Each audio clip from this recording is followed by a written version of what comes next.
Hi. Hello. Hi everyone. How we doing today? I should check if the chat is working. Is the chat? Oh, I put the chat behind the overlay. That would do it. I'm so good at this. I've only had the overlay for like a minute though, so it's fine. Oh, yes. Okay, okay. Hi, hello, Astral, Atropos, hello, Hair Day, hello, Stochastic, aka Husmod. Hello, hello, hello. Welcome, welcome to the stream. Today, I am locking in. I'm locking in today. We are reading a paper, as you can see right over here, and I am going to do my best to get a good words per minute on it.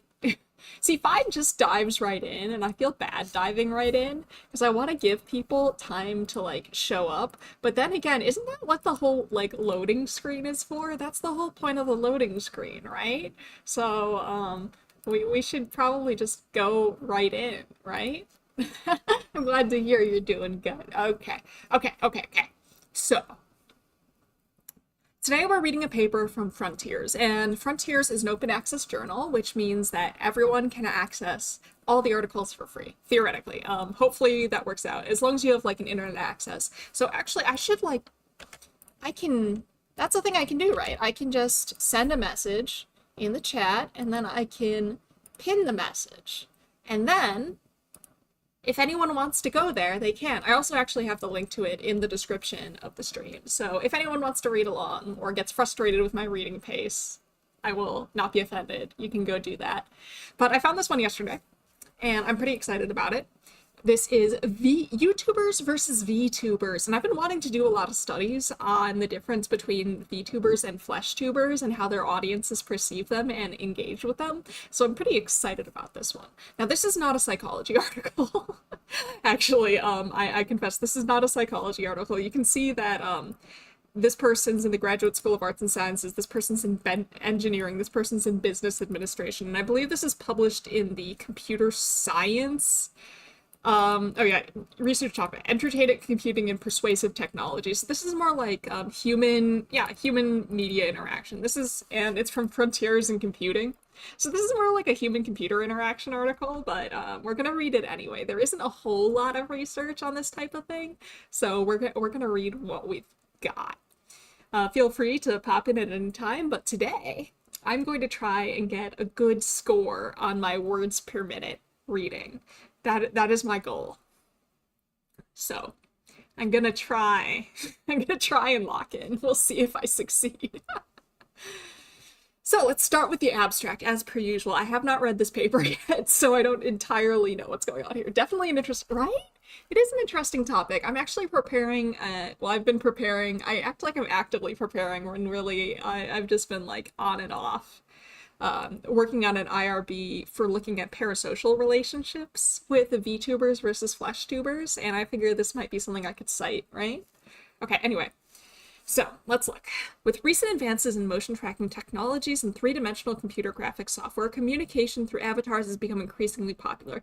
They're specifically talking three-dimensional, and based on the figure that we see later in the paper and on the preview image, if you go on, was it Twitter or Blue Sky? I forget which. But they do specifically use a 3D model. I don't think it's exactly, I forget the name of the program, but they're using a 3D VTuber model instead of a 2D one. Can avatars be sufficiently persuasive when compared to traditional forms of interpersonal communication? What factors contribute to persuasiveness of virtual influencers? So these are all of the questions that they're asking. These are the problem that they want to address. Existing literature has studied the differences in persuasiveness between human and virtual speakers extensively, particularly in education. That might be some stuff that we could read. However, few studies have been conducted on product promotion. So yeah, this is basically advertising. Therefore, in this study, we investigated the characteristics of persuasiveness for humans and virtual influencers, as well as the differences between them in this regard in a more modern and practical situation. Product introduction videos used in influencer marketing. So like sponsorships and stuff like that. Or like videos dedicated to a specific product, it sounds like. Specifically, we recruited participants to watch product information videos on YouTube presented either by humans or avatars. And when they say avatars, it looks like that's what they mean by VTubers. So it's either being presented by a human with a webcam or a human with a webcam that's tracking their motion through some sort of like the same kind of program that we VTubers use. The videos were similar except for the appearance of the presenter. So the only thing that they changed is whether it was showing the avatar or the human. The dialogue was the same, all that stuff, I think. We'll have to check to be sure in their methods section. Before and after watching the videos, participants were asked to complete a questionnaire about their willingness to purchase the products and the characteristics of the presenter's persuasiveness. So it looks like this is a mixed design. Participants are randomly assigned to either have a human in the video or a live 2D avatar in the video, and they're measured before and after watching the video. So a mixed design. Their first independent variable, the way the person appears in the video, is between subjects. They only are in one condition or the other.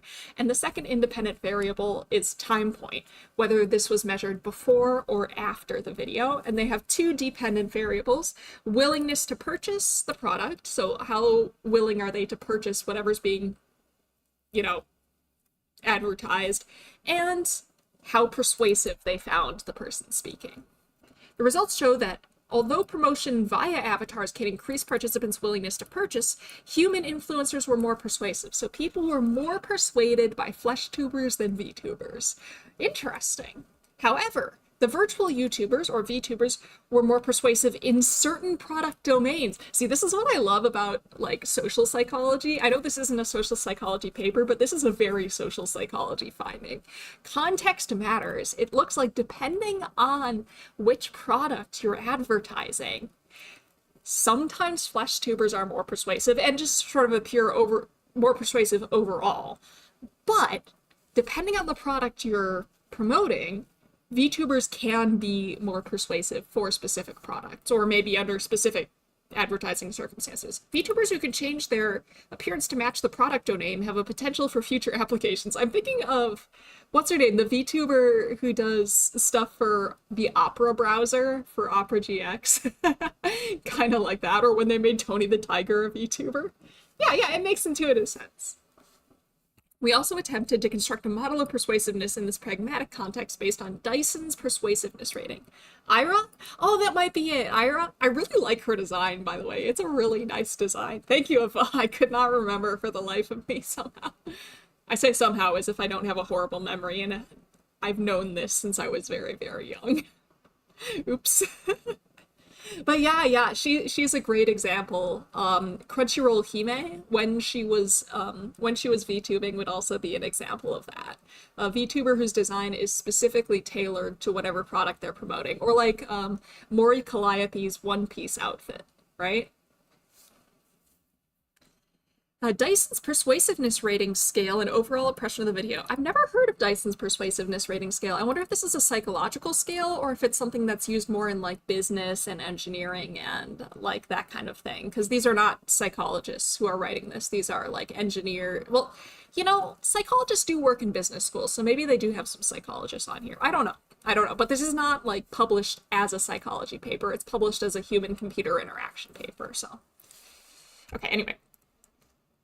The degree of persuasiveness was found to be related to the presenter's likability. This is a pretty common finding. This is pretty consistently found in social psychology, so that's not terribly surprising. Whether the presenter was a human or an avatar, this one is interesting to me, and I guess that's the main question of the paper. The degree of familiarity between the presenter and the audience. I wonder how they measured familiarity, like, because presumably the participants have never seen this flesh tuber or this YouTuber before, so I wonder what they mean by familiarity. The presenter's trustworthiness, of course, people who are more trustworthy are seen as more persuasive. That's pretty consistently found, and it makes a lot of intuitive sense.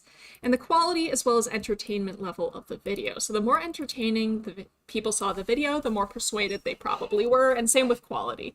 There's this heuristic that we use. I do teach, like, I don't specialize in persuasion, but I do teach some lectures on persuasion. Hey, Hori, I guess I'm gonna have to pretend I've heard of a bunch of VTubers. Yeah. I think they actually specifically created a VTuber model for this study. That's what I would do. And like with the studies that I'm planning on VTubers versus FleshTubers, I'm gonna create a custom VTuber model specifically for that study because, you know, to prevent confounds and prevent like third variables from coming in, you want to introduce a person and an avatar that people do not necessarily have all that many associations with when they're coming in. You know, you don't want to put like a celebrity or something or like a known VTuber. I wouldn't want to use Iron Mouse in my study because people know about Iron Mouse and they already have a lot of associations with her. Like, is she trustworthy? Is she entertaining? Is she like how honest and genuine is she? Like, you want to keep it. So they might mention VTubers for examples.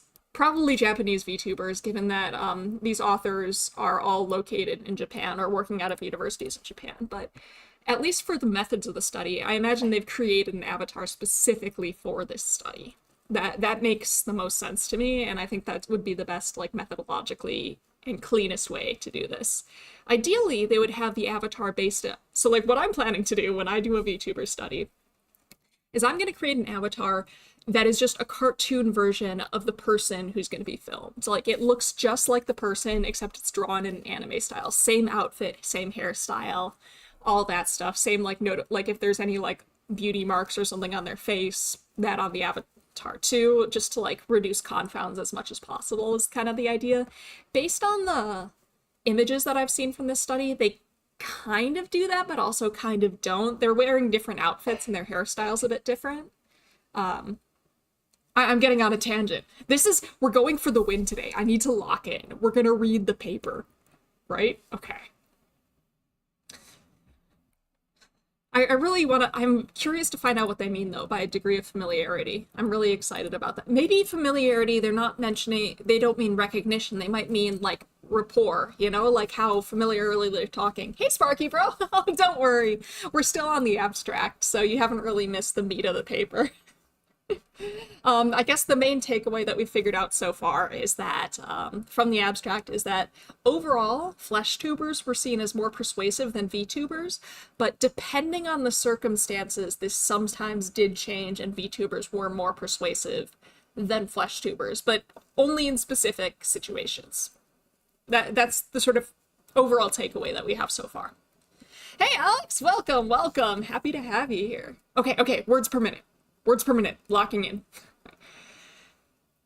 This model may be helpful for running successful promotions on YouTube. So, of course, one of the authors is from a business school. We can see, actually, a couple of the authors, Aoi Hori, Hori sensei, Murashita sensei, and yeah, 4 out of 5 of the authors are working in a business school. So it's no surprise that they're framing this in terms of, like, running successful promotions and in terms of, like, how to maximize your advertising dollar. That makes sense. And just given the question that they're answering, you know, like, that also makes sense.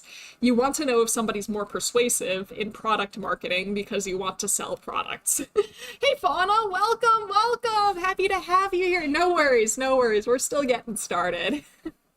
Our findings verify that avatars can be fairly persuasive in some situations, and I'm really curious to see which situations those are, including promotional videos. These findings contribute to the future development of communication through avatars. Let's do it! Alright. So here's our introduction. Now we get to find out what the past research is. What past research are they drawing on? It's probably easier to get funding if there's potential profit. This is also true. Well, yes. There are various ways to get funding. One of them is if profit will eventually come out of it, but there are other things that will get funding as well. Like, the biggest grant that I've ever been, like, personally connected to, that I've ever worked on, I was in charge of managing money for a, like, almost $25 million grant. And you would never guess what we were researching. But it was not a profit motive. This was actually like it was more of a Department of Defense thing.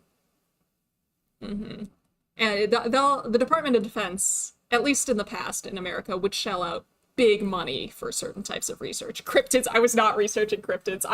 I wasn't the researcher on the grant. I was on the grant specifically as an administrative assistant and lab manager.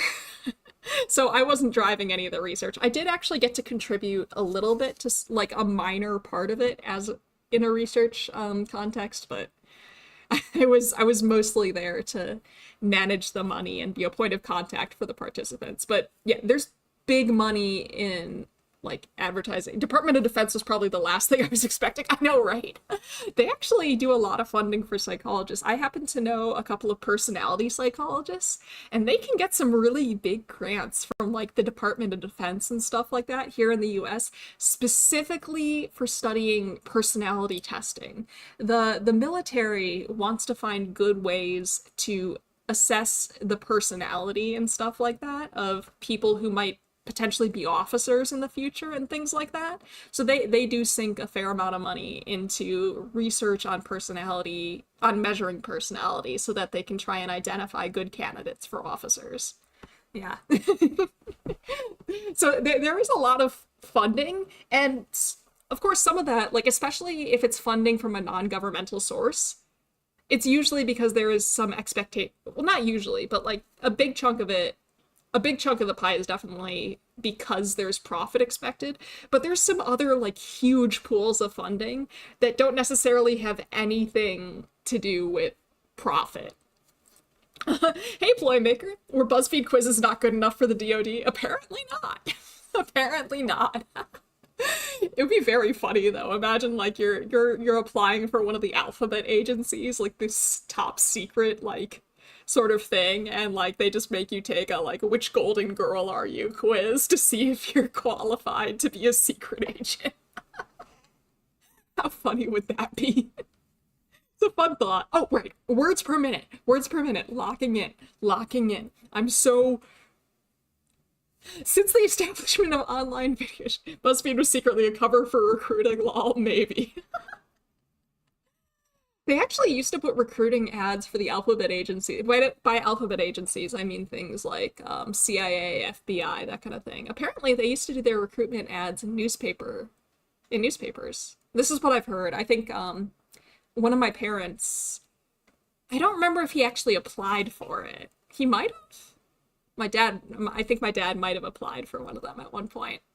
It's a whole thing to get those jobs, though. Like, it's a whole process, which it should be, but no, I don't have personal experience with this, by the way. I just have a weird amount of knowledge about it, but I don't have personal experience. Okay, anyway. Hey, Maury, 20 minutes you let me sit there. I'm sorry. I wasn't sure if you were home. Which in retrospect, clearly you were, but...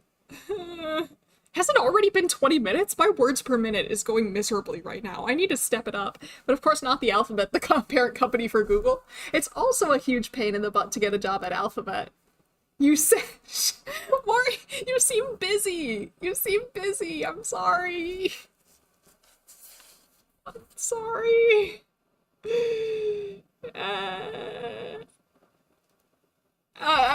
I'm gonna read the paper now. I'm getting scolded. Okay. 20 words per minute. I gotta step it up. That's lower than 5, so I gotta step it up. My fault. YouTube didn't notify me. It happens. You might have gotten an email about it. I know that's how Twitch does. Anyway, since the establishment of the online video sharing platform YouTube in 2005, can you believe it's been that long? YouTubers, people who post and stream videos on the platform, have become increasingly popular. More recently, with advances in three-dimensional computer graphic software, virtual YouTubers who post and stream videos using 3D CG avatars that are similar to characters in anime have also gained widespread. Why are we specifically focusing on 3D VTubers? Because most... Like, there are 3D VTubers, absolutely. I know quite a few. Psy used to be one, Z is one, but, like, I think the majority are live 2D, right? Well, at least the bigger ones. The more notable ones are live 2D. Anyway. Maybe it's because they specifically used a 3D avatar in this study. I was one. Okay. The 3D CG software captures the facial expressions and movements of the VTubers and maps them onto a 3D model. All this could be replaced with 2D model as well, by the way. Thus animating the VTuber avatars, enabling them to record videos with natural-looking 3D animations. Ta-da! YouTube's Culture and Trends report noted that, as of October 2020, VTubers were garnering over 1.5 billion views per month. That 2020 is when VTubers really exploded in the West, specifically. I'm not sure if that aligns with, like, say, in Japan, but in the West, it was 2020 when they exploded. That's when Hollow Myth debuted. According to the rankings of earnings on YouTube, known as Super Chat, in 2021, 8 of the top 10 YouTube video contributors worldwide were VTubers. Currently, Gargura, hey Gura, has more than 4 million subscribers, making them the VTuber with the largest following. I think, so Gura did graduate. I think it's Marine now. A Hosho Marine, maybe? I think I heard she surpassed 4 million. R.I.P., yeah. Well, I hope that she's more comfortable and happy with whatever she's up to now. Mm-hmm. And seemed like it was really stressing. She didn't seem to want to be the biggest VTuber, you know? Like, I think that was stressing her out, so I think she's probably doing what's healthiest for her. Anyway. In particular, VTubers have the advantage of controlling avatars that are character-like and do not show their own faces or reveal their true physical appearance. I don't know what they're talking about. This is what I look like IRL. However, it is difficult for them to show delicate facial expressions and movements. This is true. You really have to... You have to really push your face to get expressions. And you can, like, set up your model in certain ways to make it easier, but, like, whenever I make a notable expression on my VTuber model, I'm really exaggerating my face, you know? It's hard. And, like, most people don't move around much like this when they're talking. That's something that you need to practice a lot as well. Thus, it is not clear in what situations videos made by VTubers using avatars can be as convincing to viewers as those performed by real people, YouTubers. YouTubers are real people. I'm kidding. Or in what ways they differ. They just mean flesh tubers. They're using YouTubers to refer to flesh tubers specifically. In conventional corporate advertising, companies promote their products directly through mass media advertising such as television, newspapers, and magazines. In contrast, YouTubers and VTubers introduce their product from the user's perspective, sharing their experiences with products and services with the users to build a more intimate and personal relationship. Wow, this citation is from 2007. Oh, and YouTube was founded in 2005. That's pretty impressive. This type of influencer marketing alters consumer behavior by disseminating information on social media. Yeah, sponsorships and that kind of thing. Therefore, researchers have been interested in studying factors affecting influencer marketing, such as perceived credibility. Yeah. In particular, product promotion, and maybe credibility is what's holding VTubers back, because, you know, most VTubers are playing a character. Hilarious that flesh tubers is the term that caught on. I know, I love it so much. It cracks me up and I'm never going to stop using it. If I can, when I do my research on VTubers, I definitely want to try and introduce flesh tubers. Because calling flesh tubers YouTubers implies that VTubers are not YouTubers, which is not true. YouTubers is the umbrella term that both flesh tubers and VTubers fall under. Like, anyway. In particular, product promotions have been on the rise on video sharing platforms. It's true, you cannot freaking get away from them. Oh my gosh, the sponsorships are driving me crazy. You watch like 5 ads to watch the video, and then the video starts with a sponsorship, and then you just go mildly. Anyway, such as YouTube and TikTok, as videos provide more information than text on Twitter or photos on Instagram, and it's also harder to just scroll past them. It sounds like a meat potato. Flesh tuber, it does. That would be a fun, like, dish. If you did, like, a YouTube-themed cafe that was primarily run by VTubers, you could have a dish called a flesh tuber, which was, like, a bacon-wrapped baked potato or something.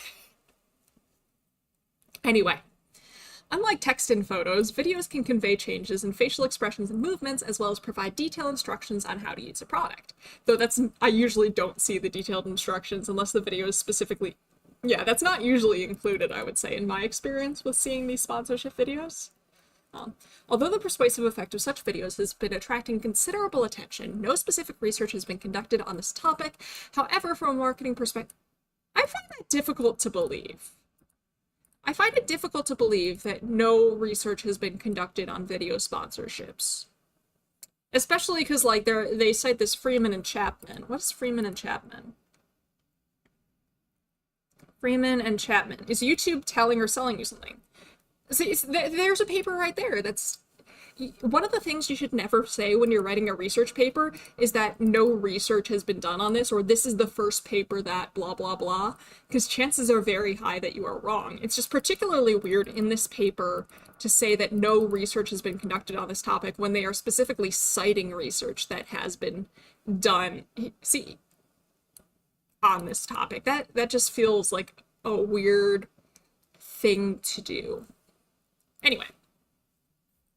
However, from a marketing perspective, investigating the persuasive effect of such videos is imperative. And I can assure you, like, marketing, like, consultants have done research on this. They might not have done it, like, as, like, empirical research, but they, like, marketing consultants, one of the things you can do if with a psychology degree is you can go into advertising, and they do A/B testing on ads to see what types of ads are effective and things like that.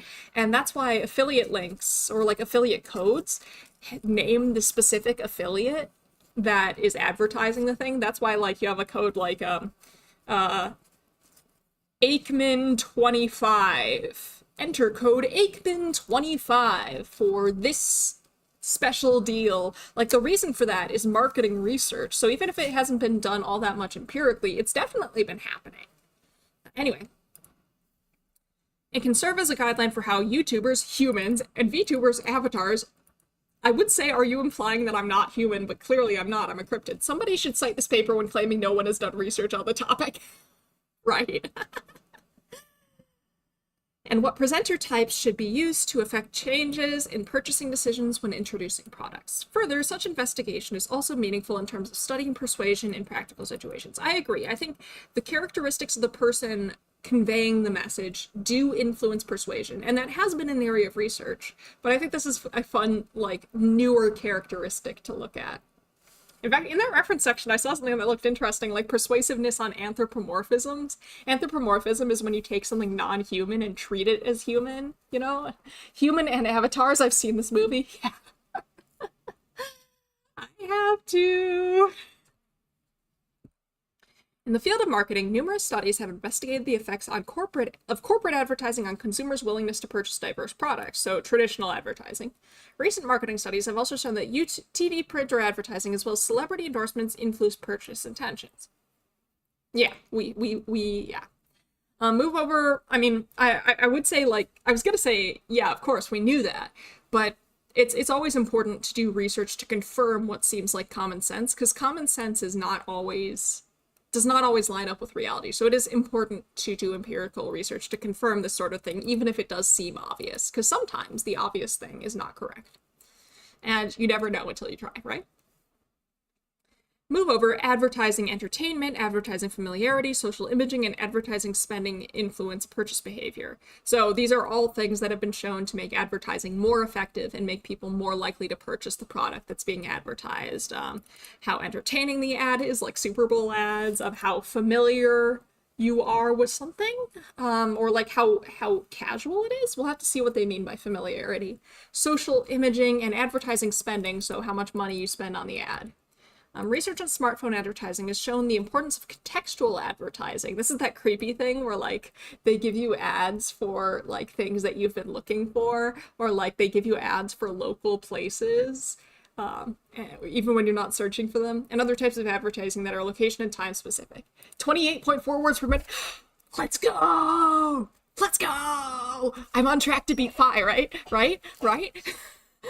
I mean, that's not the only reason I'm doing this stream, but I better keep it up. Anyway. No! Astral! Okay, I'll keep ramping it up. I gotta go harder. Okay.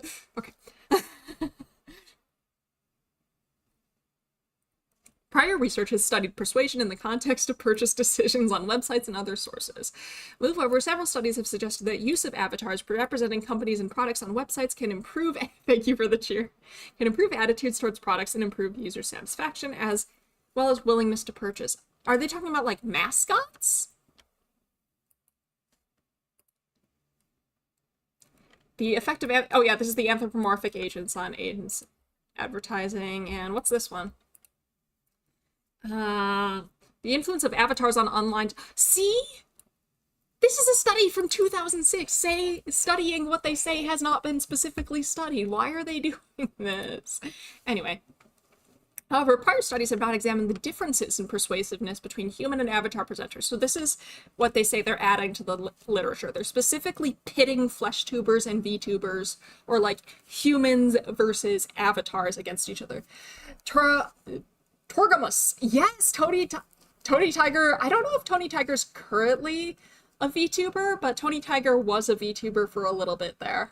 I think Sai only gets above 10 on a good day, and that's the only comparison I have. Nearly 30 is very good in my opinion. Thank you. I'm aiming for the top. I don't know if I can beat 5, but I'm darn well gonna try. But yeah, Tony Tiger did have a stint as a VTuber for a little bit there, I believe. Which is impressive. That kind of model is hard to rig.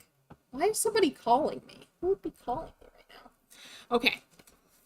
Therefore, this study investigates persuasive effects of using YouTubers or VTubers in product promotional videos, i.e. videos introducing specific products. So I think they might be talking about videos specifically all about the product, not just like sponsored segments, just like the whole video is a sponsored video. Using an experimental design that is similar to actual video promotion and viewing environment. Specifically, we attempt to determine whether YouTubers or VTubers exhibit persuasive effects such as influencing purchase decisions, identify which factors contribute to that persuasiveness, and highlight the differences between them. This study clarifies that the... Oh my gosh. Sorry. This study clarifies the differences in persuasive effects between human and avatars in the modern and practical setting of the product promotion through YouTube videos. As the existing evidence suggests that avatar attractiveness affects the favorability perceived by users, and favorability affects persuasiveness, we also explore the role of favorability in the study. So favorability, I think that's kind of like a synonym for likability, just approval rating, you can kind of think of it as. We do tend to be more persuaded by people that we like, so that makes sense. We must note that prior research has investigated the impact of interaction with salespeople using avatars on product promotion. Ooh, so like live avatar thing. Various studies have attempted to determine whether avatars in the form of interactive agents on websites. Oh, are these like chatbots or like those chats that you get on websites where they pop up and they're like, how can I help you? And you're like, no, can affect purchase decisions. For example, multimodal interactions between users, multimodal, so it's not just via text. These are other methods as well. And avatars providing product information have been shown to enhance enjoyment of the online shopping experience. Personally, I hate that. I really don't like interacting with things while I'm shopping or people while I'm shopping, but we must recognize that science is rarely the study of an individual person or an individual circumstance. It is the study of averages. What do people typically do? Hey, Vi, welcome. Your throne is threatened. Good. That's the goal. That's the goal. We're gonna win. I don't know if we're gonna win, but I'm gonna try. Though I will say going faster doesn't allow me to do as much commentary. I think I'm definitely agree, but I'm also aware I'm far from it. Yeah, that's that's what you gotta consider. It's like, oh, what have I done?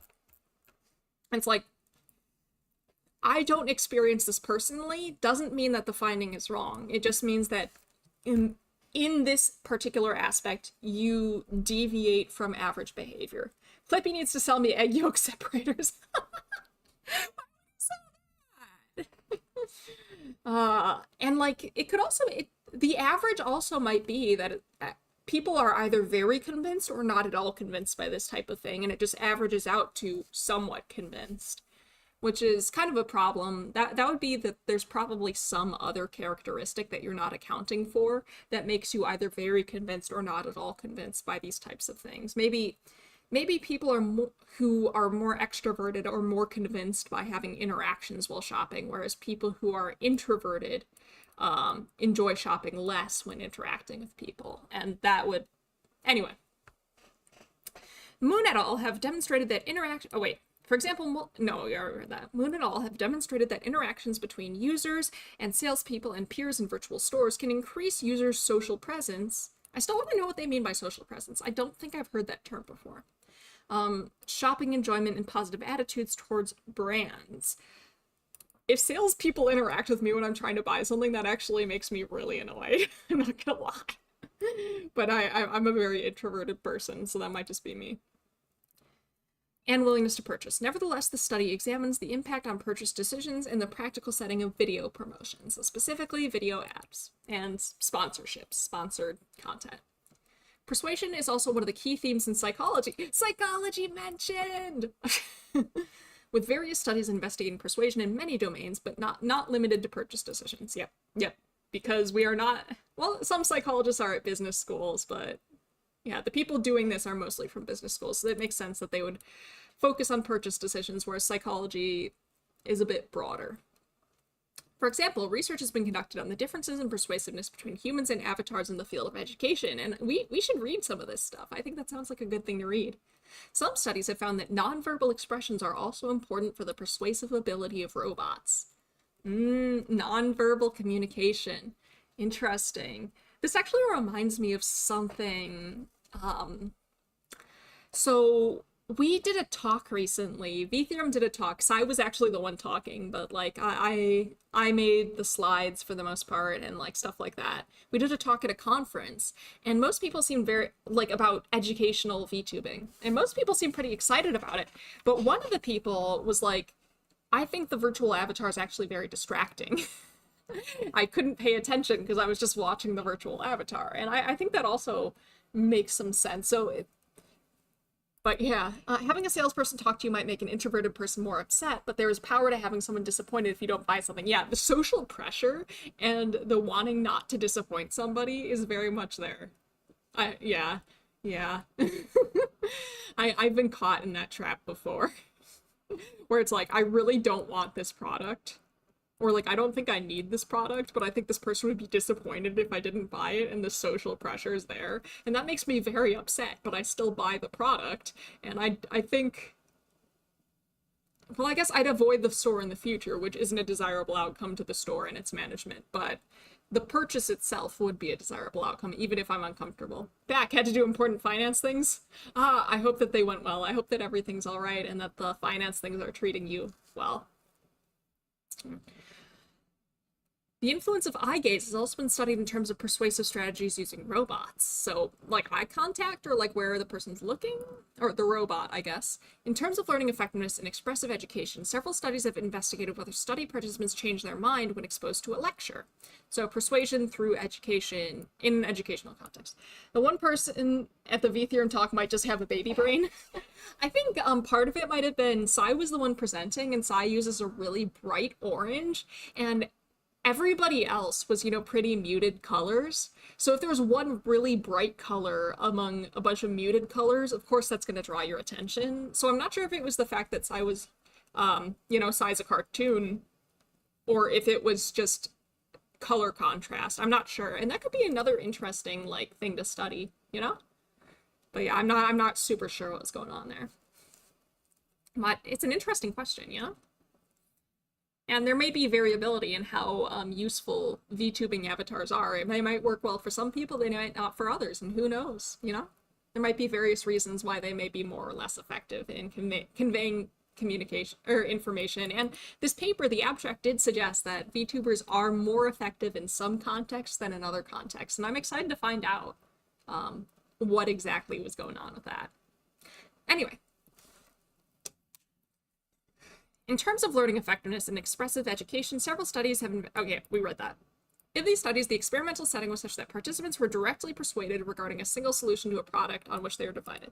The novelty might also add to the distraction in a way that won't stay over time. That's also true. If you're not used to watching VTubers, I imagine that it is quite distracting, but the more you watch them, the more you just get used to it, kind of accept that there's a cartoon character talking to you.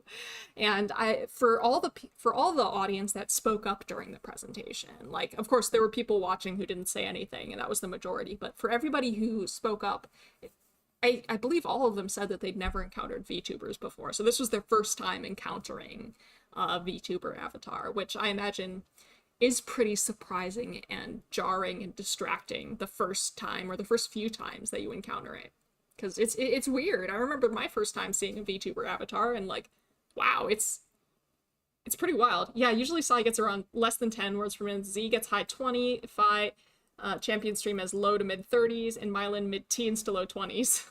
I gotta step up my game. Gotta increase the sample size and go harder. It's because I get caught on tangents from chat. That's my problem. The current study, however, uses content that includes entertainment elements in addition to the persuasive content, that is, product promotion. In other words, not all of the video content is related to persuasion. So okay, I'll wait till the method section, but is the whole video about the product? Or is it just sponsored section? Speaking of first time, I'm really interested to see if this study was on people with VTuber familiarity. Yeah, I imagine they measure that. Based on the researchers, this probably is a Japanese sample, which probably means that based on the ubiquity, well, not ubiquity, you know, I'll find out. I'll find out how present VTubers are just out in the world in Japan. Because, you know, I have seen like big billboard advertisements and stuff like that. Let's find out. But this was a study done on people in Tokyo, I believe. There are complicated, whoa. Eye contact is also something humans can measure surprisingly precisely. Yeah, like there are complicated issues with teleprompters because people can see the subtle eye movement when reading it and it breaks the illusion. Yeah. Yeah, I have that problem a lot. I specifically put the article right below my webcam today so that I'd be looking at you straight on, when usually I'm looking off to the side when I'm like reading an article or doing something on stream, and that bothers me. I imagine it might bother you, I don't know. It bothers me though. But that is definitely something that you need to consider. And eye contact is associated with various, like, the amount of eye contact you make with other people can influence how they perceive you, in terms of things like trustworthiness and stuff. Okay. Additionally, in the study, we use professional quality videos that are similar to actual YouTube promotional videos. Against this backdrop, we intend to see if we can be persuasive through our avatars by studying whether VTubers can be used to promote products on YouTube. Well, it's already happening, but, you know, whether they can effectively, I think, is the bit in there. Because the study uses a practical experimental environment, it is significant as an empirical study in marketing and as a study of persuasion. So this is why you should care. We have environmental validity. We think that this study will generalize the findings of the study should generalize outside of our particular study. We think it would generalize to actual YouTube. When, like, some studies are more concerned with internal validity, which is, can this phenomenon happen, and how easily can this phenomenon happen, and can we be sure that X caused Y? This seems also concerned with external validity. Like, we want to know if this can happen, but we also want to know, can this happen in the real world, and do we think that it will and does happen in the real world? To determine whether YouTubers with a human experience, I might just start reading this as flesh tubers from now on for simplicity, or VTubers are more persuasive when promoting products, which factors contribute to this difference and in what way? A human YouTuber wearing a motion capture suit under his clothes filmed a product promotion video. I love this. I've been trying to figure out how to do this. Like, it's the same video, just the visuals for one. It's the same take and everything. Just the visuals for one are the VTuber and the visuals for the other are the flesh tuber. Let's see. By utilizing the captured motion, we were able to produce a product promotional video for the VTuber. So it's exactly the same visual, or it's exactly the same audio, it's exactly the same motion, it's exactly the same everything, except one is a virtual avatar based on motion data, and the other is just the person who's providing that motion data, which is really cool. I would love to do this if and when I do my own VTuber versus FleshTuber research. So that controls for a lot of potential problems of having two different takes of the same thing, or like two different people, one controlling the VTuber and one being the FleshTuber. I think that's a great methodology. We asked a group of viewers to watch these videos with the same audio composition and other conditions except for the presenter's appearance, and compared the differences in persuasiveness through a questionnaire. In the questionnaire, based on previous research on persuasion, users were asked about the impressions they had of the videos and presenters after viewing the promotional videos. So they copied their methods from previous research, and as long as they're citing it, that's fine. In fact, it's considered good practice, or it'll make it easier for you, I should say. Like, if a reviewer asks, why did you do this? You can just say, well, previous research has done it this way. And that's, it's a sneaky little thing that you can do. And also, you know, it leads to standardization of research processes, which is probably a good thing. Okay. So here's their main questions. How do YouTubers and VTubers influence their persuasiveness and viewers' purchase decisions when promoting products using videos, and what are the differences? So first off, are these things persuasive? And then, if they are persuasive, is there a difference in how persuasive the flesh tubers and the VTubers are? And then, what are the mechanisms through which the impressions about the videos and contributors influence their persuasiveness? So, if there are differences between flesh tubers and VTubers, where do those differences come from? What exactly about flesh tubers or VTubers is causing those differences? Using a social media, they recruited participants on Twitter. 318 participants, mostly students from Kwansei Gakuin University and Osaka University, without gender segregation. Okay, so they got their sample. They recruited their sample online through Twitter. They're mostly Japanese university students, and they did not specifically try and like separate it out by gender. The cases of participants excluded from the study are discussed later. Okay, so they did have to remove some participants from their analysis, and they'll tell us why. We employed a between subjects experimental design. It's not fully between subjects, though, because you measure before and after as well. Anyway, immediately after submitting the application, people applied to participate? Respondents were asked to complete a pre-questionnaire to gauge their state of mind. So this is their before measurement. This is their baseline measurement. Where were these people at before the study? The participants were then randomly divided into groups to watch a product promotional video presented by either a YouTuber or a VTuber. So this is the between subjects aspect. They saw one or the other, they didn't see both. Afterwards, participants in each group watched promotional videos for 2 different product categories, tapioca drinks and game apps. So this is another repeated measures element in here. So this isn't a fully between subjects design. This is a mixed design. They have multiple measurements. And so this one, they saw 2 videos from the YouTuber, so either from the flesh tuber or the VTuber, but they saw 2 videos from that person, and it was either for tapioca drinks, so boba, or a game app. After viewing the videos, they were asked to complete a post questionnaire, so this is their post measurement. This is, okay, did they change from baseline? Have their answers from before changed after? About their impressions of the presenter and the video content, as well as their willingness to purchase the product, the participants were paid a gratuity of 1,500 yen, which is like maybe roughly $10 US, I'd say. Maybe a little more than that. This study was reviewed and approved by the Research Ethics Review Committee. We love to see it. Of Kwansei Gakuin University's behavioral research on human subjects. Informed consent was obtained from the participants by means of written informed consent forms. Written informed consent forms. So, wait, so did they come and do the study in person, even though they were recruited online? Wait, where were these researchers from? Okay, so the reason the data was collected at Kwansei Gakuin University is that 4 out of 5 of the researchers were there. And Osaka University is where Hiroshi Sakuma is from. So it may, okay. 766 or 1038. See, yeah, look at £7 and 66 pence. Is that how you'd say it? Or $10.38. Look, my conversion is doing, I did pretty well in my, just like, mental conversion. Look at me go. So I mean, that's pretty good payment. That's better than I've ever paid somebody for participating in a study, but maybe this study was longer. I usually do pretty short studies, so hard to say. All right, so here's their materials. Here's what they used. For this experiment, product promotional videos were created that differed only in the appearance of the presenter. So again, it's the same recording, just one used the motion capture data to show the virtual avatar, the other was just the straight recording. We created videos for 2 product categories, tapioca drinks and game apps, because they are familiar to young people. So these were products that they expected their participants to be familiar with, which does bring some baggage with it, but because that they're using the same products in both conditions, that baggage is split evenly across conditions, so it wouldn't be a confound.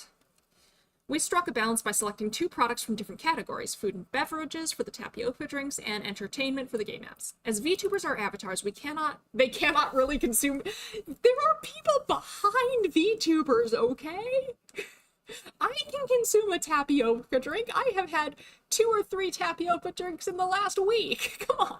The intention was also to check if that would make a difference. I guess what they mean is that you cannot show the VTuber drinking the drink on camera outside of, you know, the motion. Like, you can tell when I'm drinking something on stream because I go, but like, you don't actually see the drink, right? I think that's what they're referring to. Specifically, the YouTuber introduced the product in a filming studio, which was then edited to create a video of a human interacting with the product, the flesh tuber. However, this presenter was wearing a tracking suit, and his body position and movements were recorded in the same chronological order by the tracking system in the filming video. So yeah, this is what we kind of predicted. It's the same video, it's exactly the same video, it's exactly the same take, just in one case they used the tracking data to create a VTuber version, in the other case it was just the straight video. In addition, a 3D CG model of an avatar of a character based on the presenter was created in the... See, I think my one, like, I really like their methods so far. My one complaint is, here's the images. Here's the images.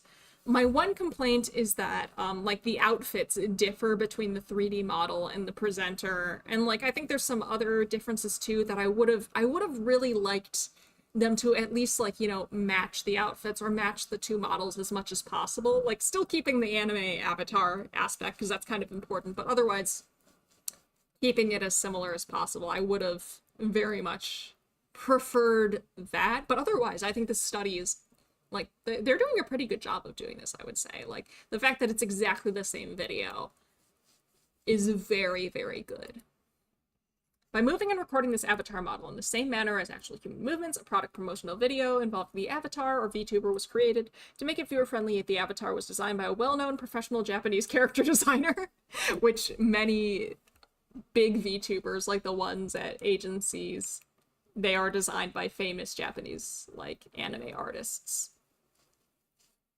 That's probably why the hoodie's different, but I still think they should have made the same jacket. Either specifically include this jacket here, or make this jacket and have this guy wear them. I do think it's very fun. Can you imagine them approaching this? I want to know who the illustrator was. I want to know who the illustrator was. Like, did they just, like, approach, like, Paco or something? Like, hey, like, this does... I don't recognize this art style, unfortunately, but did they just approach someone like, hey, we need you to design a VTuber based on this guy for a study? I like that. This was because existing literature demonstrates that avatars with realistic human appearances may be creepy, and I also think it's realism. Most VTubers use a cartoony or anime style. They're not trying to look realistic. The videos were also edited with the help of a major VTuber studio. I need to know more! So both videos? Nice! So they had the same editing, and it was in a format that VTubers would traditionally use. To ensure that the videos would not look out of place when posted on YouTube as an actual YouTuber and VTuber, as actual flesh tuber and VTuber videos, the product promotional videos were produced by a professional team and studio that actually produces and delivers flesh tuber and VTuber studios. Man, I just love the idea of them approaching these professional studios with this thing. We need you to do your job, but it's for a study. Perception Neuron Pro was used for the tracking suit, Unity was used as the software to manipulate the models, and Adobe Premiere was used for video editing. They're being very good about listing all their materials. This is not common practice, I would say, especially in cases like APA style says that you do not need to list the specific program unless what you're doing can only really be achieved in that method, through that method in that program. Like, if I could accomplish the same editing with, say, Sony Vegas or something like that, or DaVinci, I would not need to list Adobe Premiere. If I could accomplish the same thing with a different tracking suit, I would not need to list that. But I do like that they're listing the specific programs that they used, especially because this is a kind of, like, niche thing to do as far as research is concerned. So they're being very transparent, and I think that's a great thing. As noted above, participants were recruited through social media. They were then asked to complete a survey generated on SurveyMonkey. They really didn't need to say SurveyMonkey. You probably could have created a similar survey in any survey software. Following this, after a period of 1 to 2 weeks, so they got the baseline measurement 1 to 2 weeks before the study. So that I think that's also a very good thing. This means that people weren't getting asked the same set of questions twice in the space of like 30 minutes, because that can make people behave a little weird, but often it's the most practical way to do things. I think this is very good. So people may have not even noticed they were getting the same questions twice, or like it didn't feel like they were getting the same question in a short period of time. So kudos to these researchers. I really love how they're doing this. This is a very well done study so far. They were asked to watch the source video, so whichever video they were assigned to. Immediately following the viewing, participants were asked to complete the post questionnaire. So before measurement is 1 to 2 weeks before the study. After measurement is immediately after watching the video. The following subsection describes the content of the questionnaire. So now we get to learn about the survey they were taking. The pre-questionnaire included items measuring participant demographics and their willingness to purchase tapioca drinks and game apps. So they want to know, baseline on an average day without seeing these product promotions, how likely are these people to purchase these things? Because some people will buy, you know, like tapioca drinks all the time. Other people hate tapioca drinks and will not buy them. Some people play a lot of phone games. Other people do not play phone games. So it's good to get this information so they can control for that. Here today, yeah, now the 1,500 yen when written consent form makes sense. Yeah. Now it makes sense. Well, does it? I don't know if it completely makes sense, because you could still do all of this online. Like, there's no reason. I've done studies like this, and I know people who've done studies like this completely online, but I do think the higher payment of 1,500 yen makes more sense in the context of 2 study sessions, you know? The post questionnaire did not ask for any information about the user, but asked the same questions about their willingness to purchase the products using exactly the same format in the pre-questionnaire. So they got the demographic data at the first measurement. They didn't ask for demographics again at the second measurement. Both the VTuber and FleshTuber groups responded to the same questionnaire. So everybody got exactly the same questions. Good. Again, good methodology. Liking this, loving this. This might be some of the best methodology I've seen in a paper that I've read on stream, either on this channel or in a collab. I'm not gonna lie. The post questionnaire was more voluminous than the pre-questionnaire. Dyson's persuasiveness rating scale was employed as the primary rating. I'm not actually familiar with Dyson's persuasiveness rating scale. Is that a psychology thing, or is it... Where is this?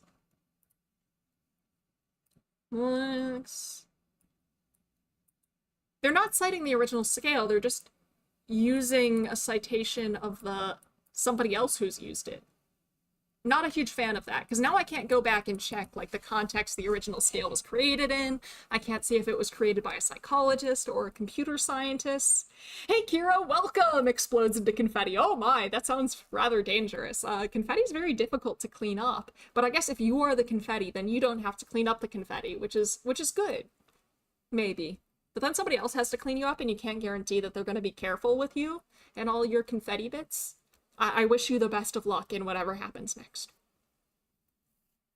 Anyway, okay. Yeah, but I would have preferred they cited the original scale here so I could get more information on the scale itself without... That reference is written by Dyson. Oh, Dyson is one of the authors on it. Oh yeah, so maybe it was...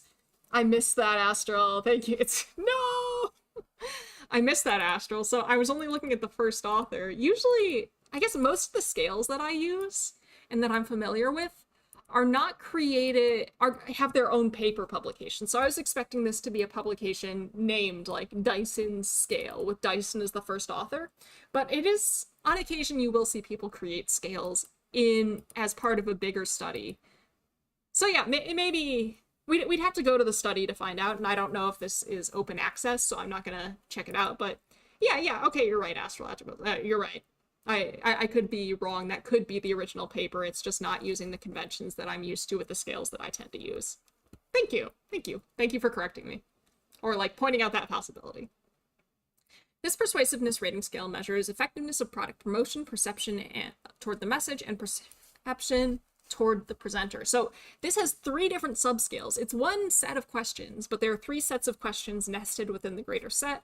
One of them is like, how effectively have they promoted this product? Another one is, do they perceive the message positively or negatively? And then how do they perceive the presenter, positively or negatively? I'm guessing positively or negatively. To compare with the synthesized persuasiveness index that was calculated later, so they had another way of measuring persuasiveness besides just this, the perceived persuasiveness towards the presenter was directly evaluated using one question item. Huh, so there's only one question towards the persuasiveness of the presenter. Normally we'd like more than one question, just in case like the results are an artifact or the wording of a specific question. But if this is a validated scale, and that question is a validated question where they've tested to see if it's like a question wording thing or if it correlates well with other measurements of persuasiveness, then maybe that's not a concern. But we don't necessarily have that information all that well. The participants were also asked about their overall impression, including favorability felt towards the presenter, perceived trustworthiness of the presenter, eye contact felt with the presenter. It always feels weird to think about eye contact through a screen, but I know that it is very much a thing. Closeness between the presenter and the participants, and qualities. I'm guessing this is like social closeness, not physical. 38.9 words per minute. I'm so powerful. I'm so powerful. Everyone, look at me go. Of course I can't like party in my victory for too long, or else that will lower that number. But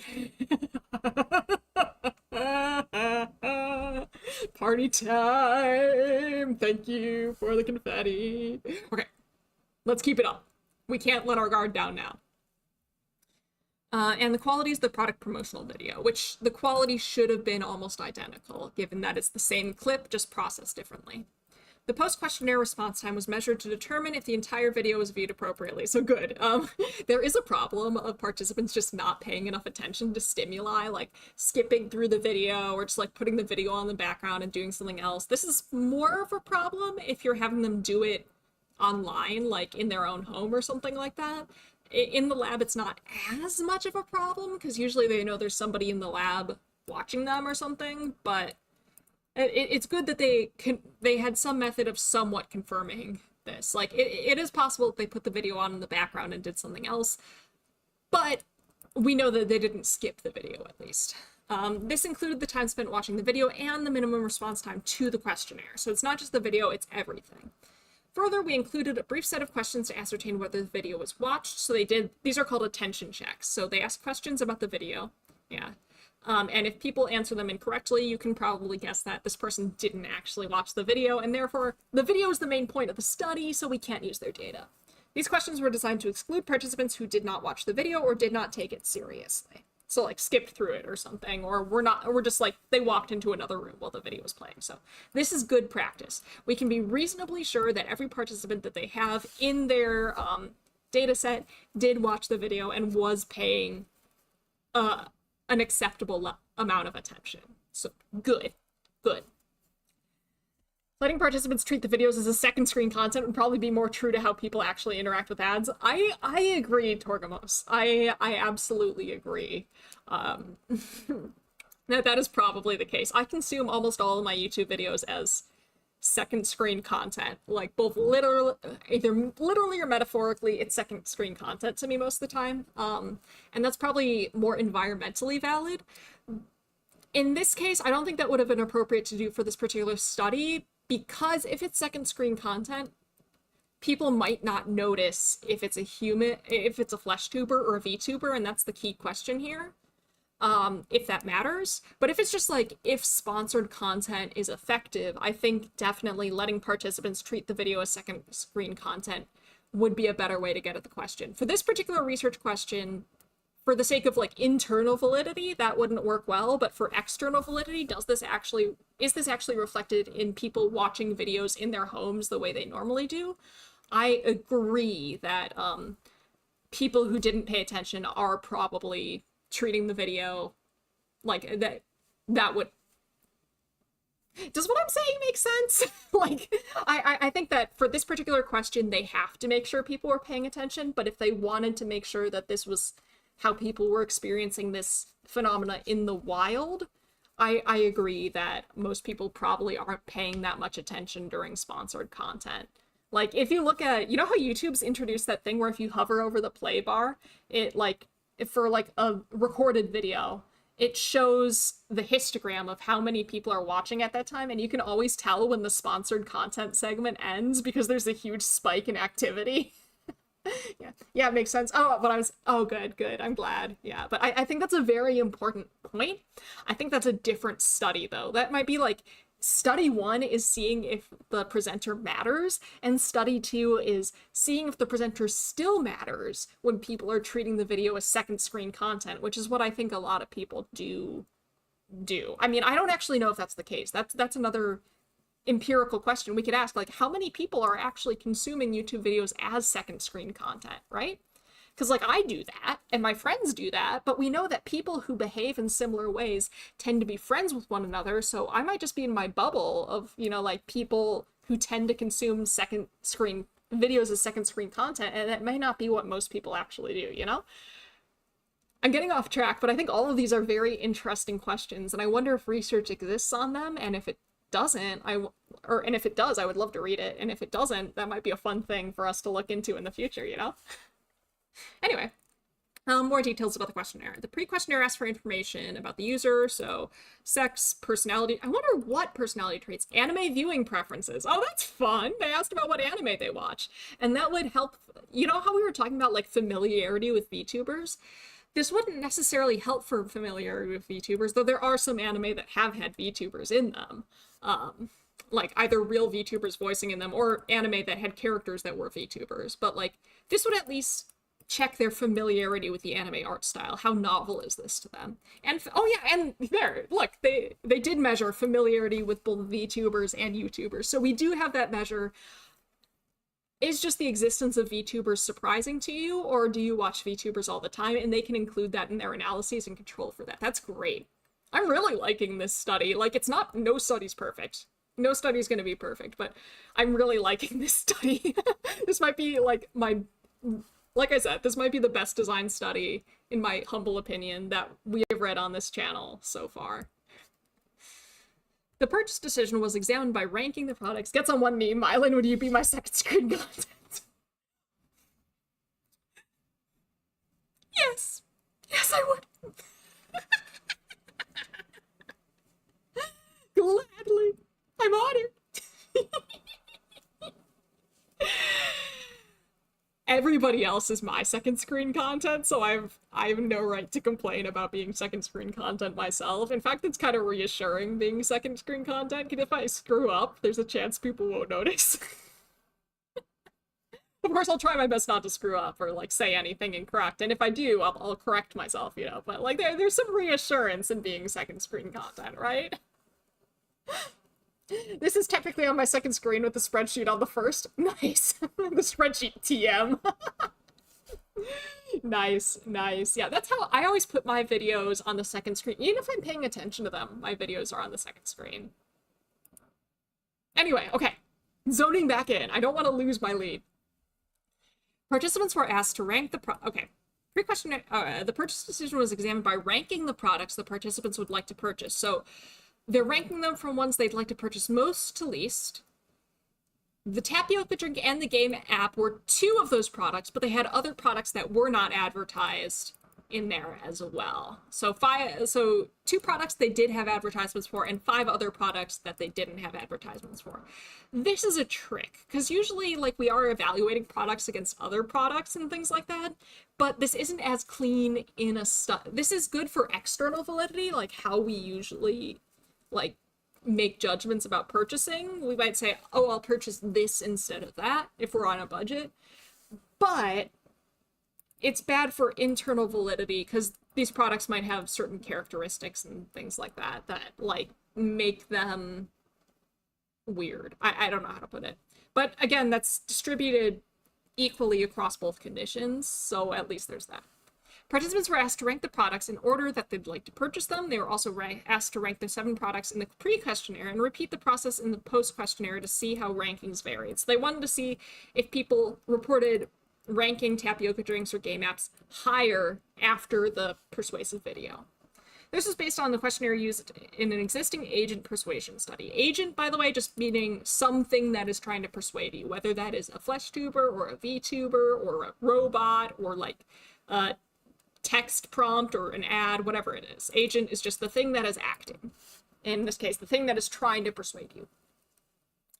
To assess persuasiveness, we use Dyson's persuasiveness rating scales, which are used to measure an agent's persuasiveness. And there's the same paper again. So this probably is where that scale came from. Effectiveness of the product promotion was rated on a 9-point Likert scale. Okay, so I always read this as Likert. But technically it's actually pronounced Likert. The guy's name was Likert. And can I just say, I will pronounce it Likert out of respect for the guy. But Likert just sounds so much nicer. Do you agree? I don't know. Maybe that's just me because I called it Likert for so long and we like things that we're familiar with. But I think Likert sounds better. I heard it as liquor. Yeah, it's liquor with a T at the end. Likert. It's a Likert scale. Used for multiple adjective pairs. Provided to participants for each subscale. What does that mean? I hope these are... Oh, okay. So they have an example. Each adjective pair is shown below. And some are reverse scored. The liquor scale measures BAC blood alcohol content. I feel like the liquor scale is a reactive measure. A reactive measure is a type of measure that changes people by measuring them. So if your scale is a liquor scale, you're giving them liquor, which has a reactive effect on blood alcohol content, right? I don't know. I'm just making stuff up. Okay. So effectiveness of product promotion. They have bad to good. By the way, Likert scales are, it's like, this would be 1 to 9, because they had a 9-point Likert scale. 1 would be bad. What would it be? 5 would be neutral, I think. And then 9 would be good. That's a Likert scale. It's like 1, 2, 3, 4, 5, 6, 7, 8, 9, where 1 is bad, 9 is good, and in this case, I think 5 is the midpoint, and 5 would just be neutral. Apparently it's German. Ooh! Yeah, we've already established I can't pronounce German words very well, so no wonder I struggled. Foolish to wise, negative to positive, beneficial to harmful, convincing to unconvincing, effective to ineffective, perception towards the message. We probably don't need to read all these, but in this case, it seems like for effectiveness of the promotion, higher numbers indicate more effective, lower numbers indicate... Wait, what? No, wait.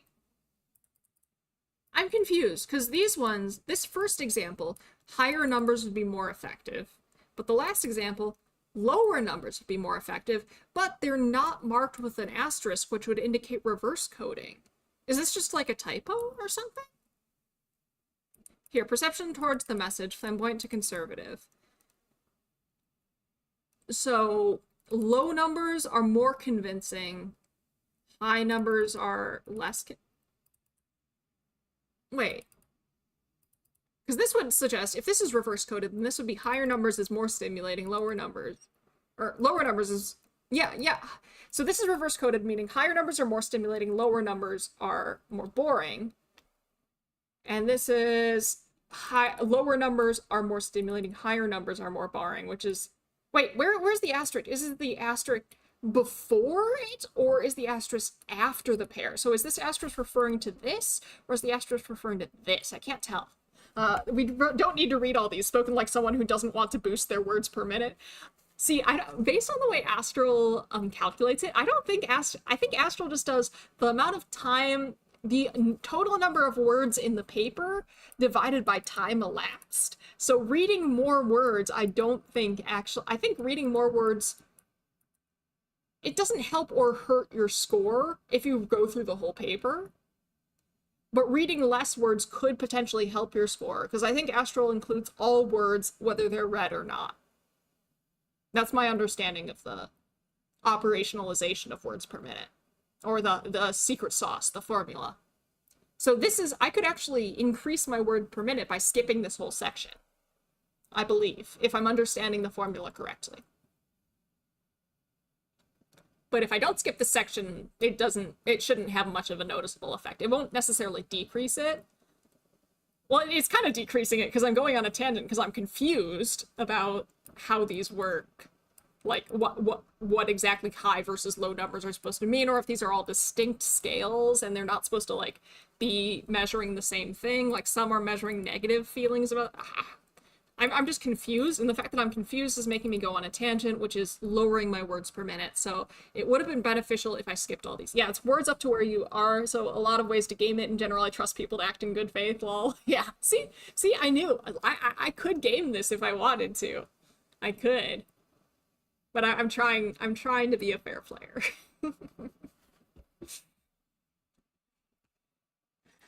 But I don't think I'm going to read all the pairs. I think I'm just going to say it's confusing if these are all if effectiveness of product promotion, if all of these things are supposed to be measured effectiveness, for some of them, higher numbers are more effective and others lower numbers are more effective, which is confusing because they are reverse scoring some things. And that reverse scoring isn't making everything go in the same direction. It's keeping some things in one direction and other things in another. So I'm just generally confused about what they're trying to do here, and I don't think I'm learning much, and maybe it will become clear as we read further. I bet it'll become clear when we see exactly what they're doing with these measurements in the results section, so I think it's probably... Is it bad faith if I skip this? Or does all the rambling I've done about it cancel it out? I don't know. Anyway. The overall impression included questions on favorability felt towards the presenter, the perceived trustworthiness of the presenter, eye contact felt with the presenter. Is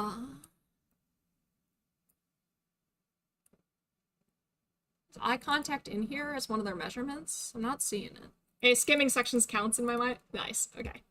And I'm going back to it.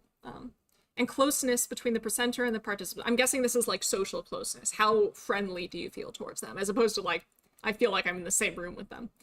Each item was evaluated directly using one question as provided below, following which the responses were obtained on a 7-point Likert scale. So for some reason, this was a 9-point Likert scale. And then they switched to a 7-point Likert scale, which honestly, like, it feels a little weird. But, no, wait, oh, okay, 9-point was for effectiveness of product. These were all on 9-point scales.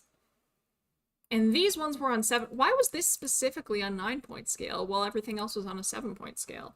Like, I don't think that's suspicious, because, like, I do stuff like that all the time, but it's usually because, like, say, the person who created this scale put it on a 4-point scale. When I have the option, I like to do 7-point scales. But, like, if the original scale's on a certain number of points, I usually default to what the original scale's on.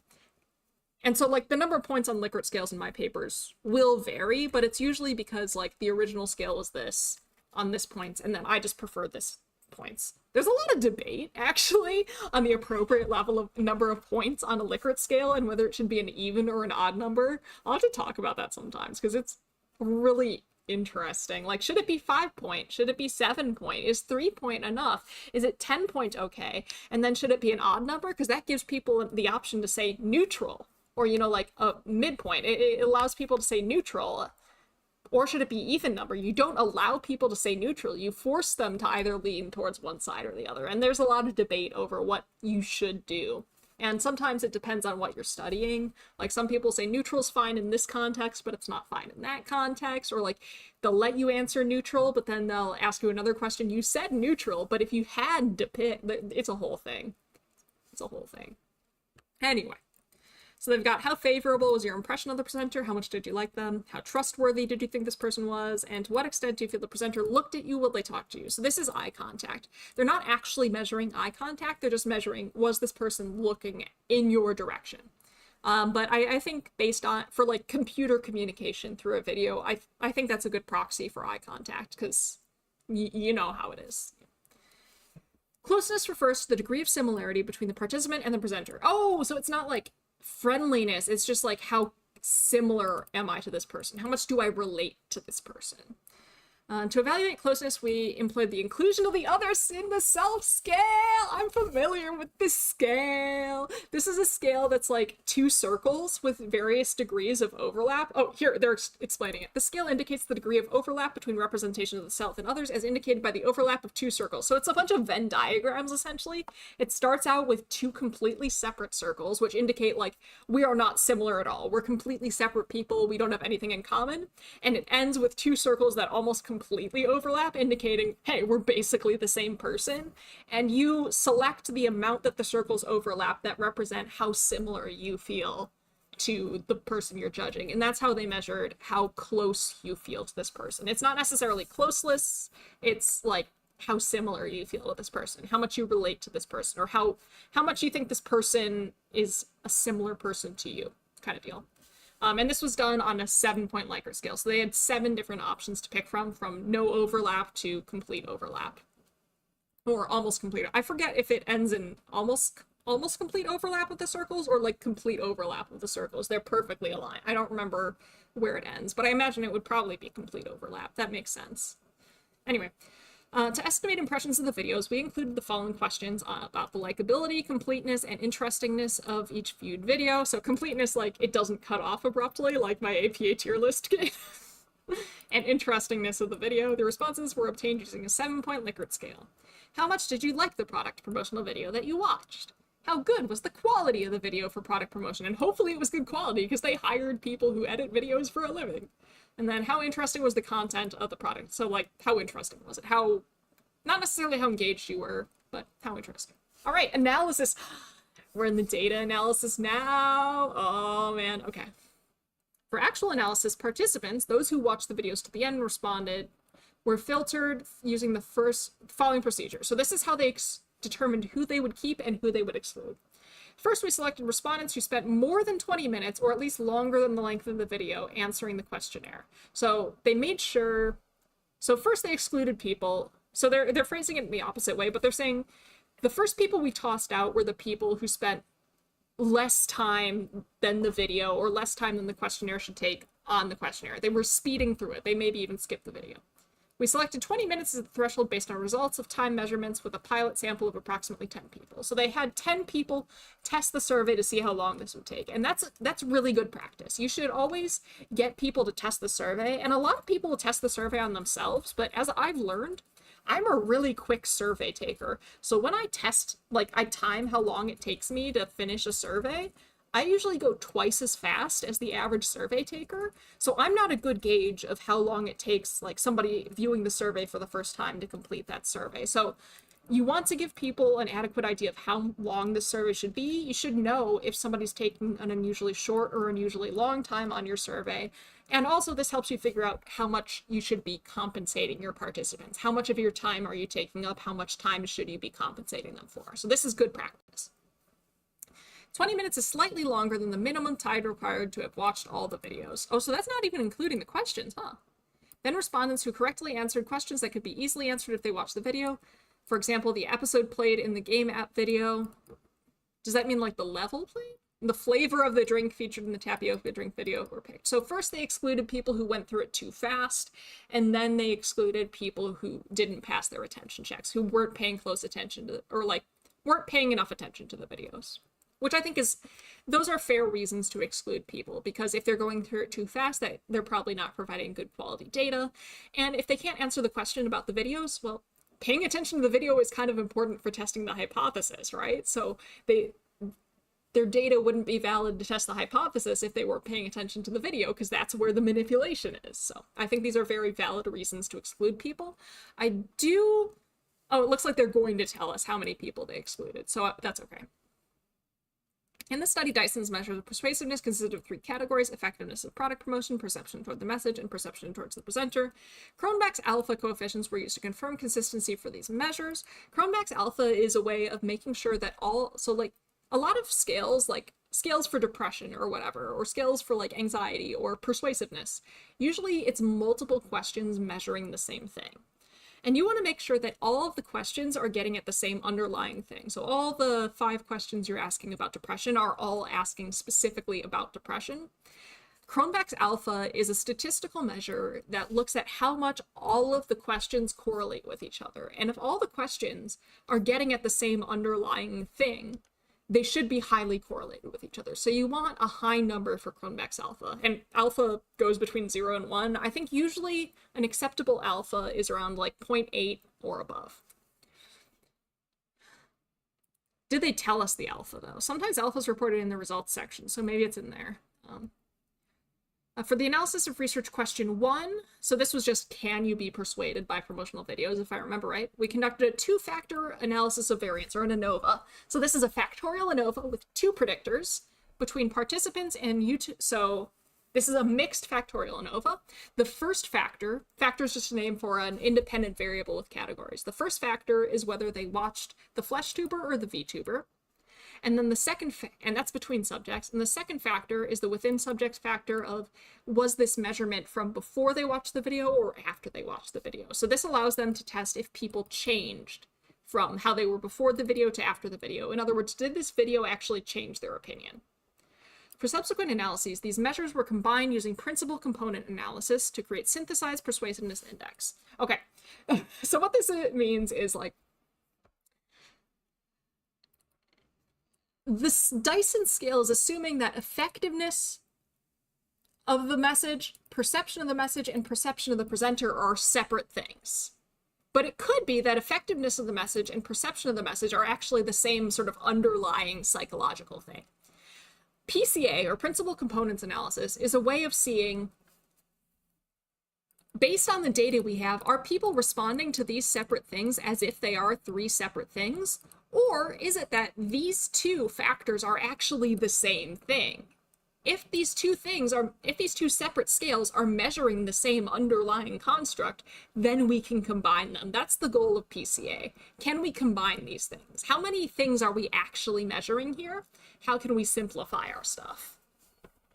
The validity of this index was confirmed by checking the contributions of the principal components, as well as correlating them with the overall impression of the presenter's persuasiveness, which had been answered beforehand. So what they're saying here is, using this principal components analysis, they confirmed that these three things are indeed three separate constructs. It's not like, say, two measurements of the same thing and one of a different thing.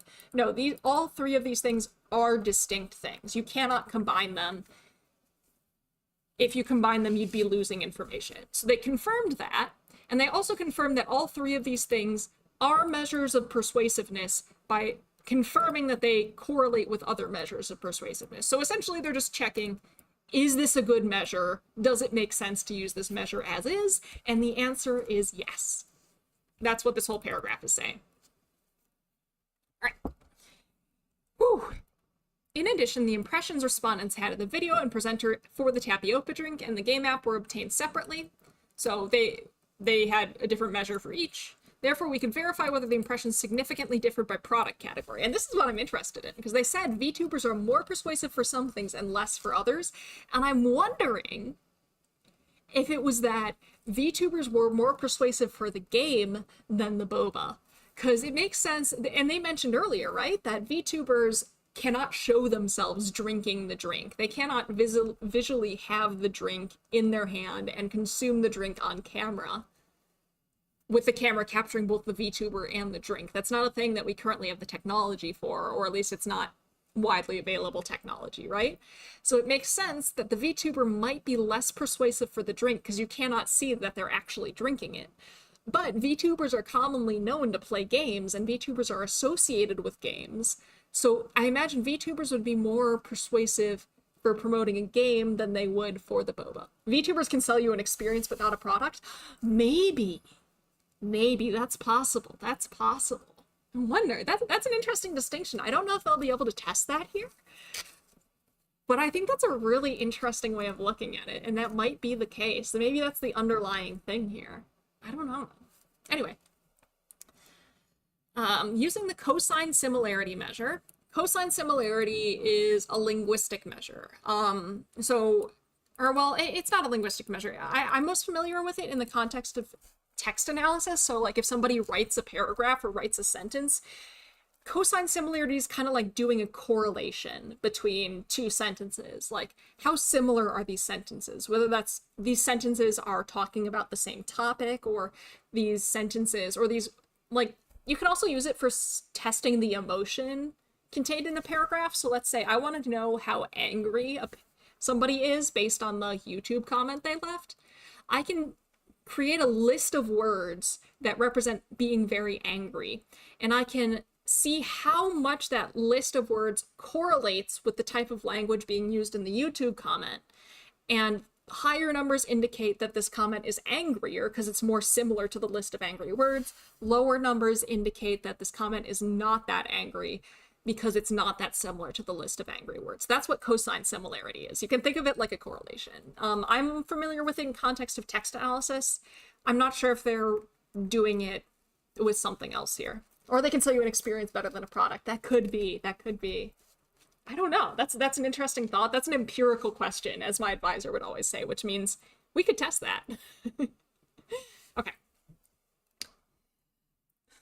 Evaluate the consistency of the respondents' impressions of each. So when they say impressions, that would imply. Well, I'm most familiar with this in text analysis, so this suggests to me that they actually like ask people to write down their impressions of the video, but taking the responses to each impression item as a vector value. Oh, so I've never actually seen cosine similarity done with Likert type questions. At that point, you would just do a correlation usually, I think. I don't know why you would do cosine similarity here, but I might be missing something. Just do a correlation though. Maybe it's because correlations are technically meant for interval ratio variables, and this is, and Likert scales are ordinal variables, but then just do a Spearman correlation instead of a Pearson. You don't need to go full cosine similarity on this. That's like taking a jackhammer to a wooden peg in the ground or something. 36.6. Oh no, I'm falling. Ugh. Okay. Therefore, okay. Taking the response, if the measure, the inner product of the vector of impressions from the tapioca drink video and the vector of impressions from the video game app video was divided by their norm. I see. This is just a weird way of going about it. I don't think they needed to do it this way, but okay, sure. If the measure was close to 1, then respondents had the same impression regardless of video content. Conversely, if it was close to 0, the respondents' impressions varied greatly. But still in first place, hell yeah! Depending on video content. Cosine similarities were determined for each participant and their means were calculated. So this was a measure of whether they thought the videos were very similar or whether they thought the videos were very different, in which case, I guess I can see that kind of making a bit more sense than a correlation from a certain perspective. If it's just like, because correlation, a high correlation would indicate similarity, a low correlation would indicate a lack of similarity, and a negative correlation would indicate, oh, well, that's a messy thing. I guess this is cleaner than a correlation, because it's only indicating, are these similar or are they different? It's not necessarily... Yeah, okay, I'll buy it. I think that they have a justification for doing this instead of a correlation. Let's use Dyson's measure of persuasiveness, i.e. the synthesized persuasiveness index, so those things that up here, as the objective variable in the multiple regression analysis of research question 2. So this is a regression. A regression is like an ANOVA. We didn't talk about it in my stats series, but I love regression. ANOVA is a type of regression. An ANOVA is a regression where all of your independent variables are categorical. Regression can do what ANOVA can do, but it can have a much wider variety of types of independent variables. They don't just need to be categories. You can use continuous variables as predictors in regression, and it's super, you can do a lot with it. Its principal components had to be valid. The explanatory variables included the overall impressions. So this is why they did all that trouble to make sure that Dyson's measure actually was those 3 subscales in their data, and that actually made sense for their data. That's why they had that whole paragraph there. But can ANOVA reset your...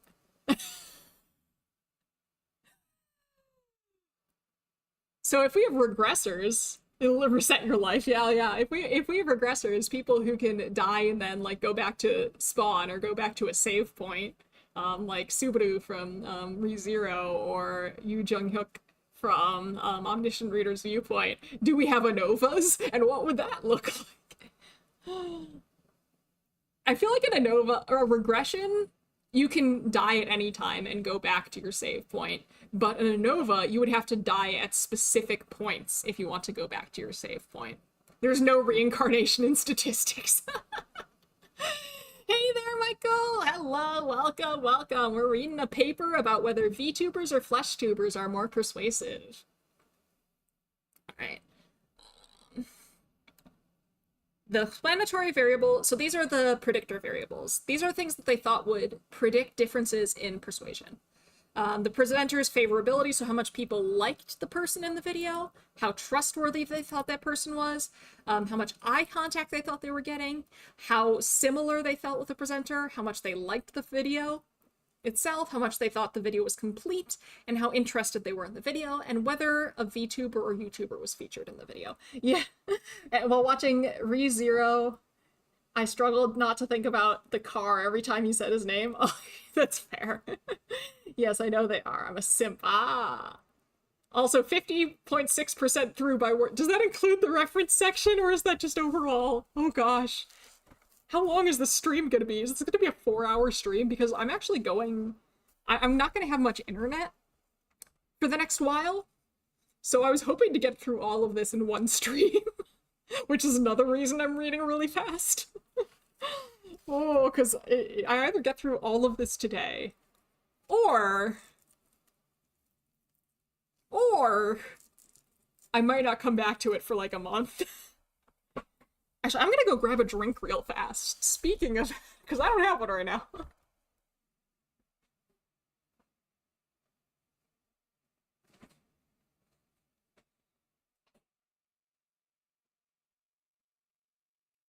There we go. I bought this drink special. I knew that I was going to be streaming today, so I specifically bought a drink for stream, and I haven't had it with me for the past hour and 42 minutes.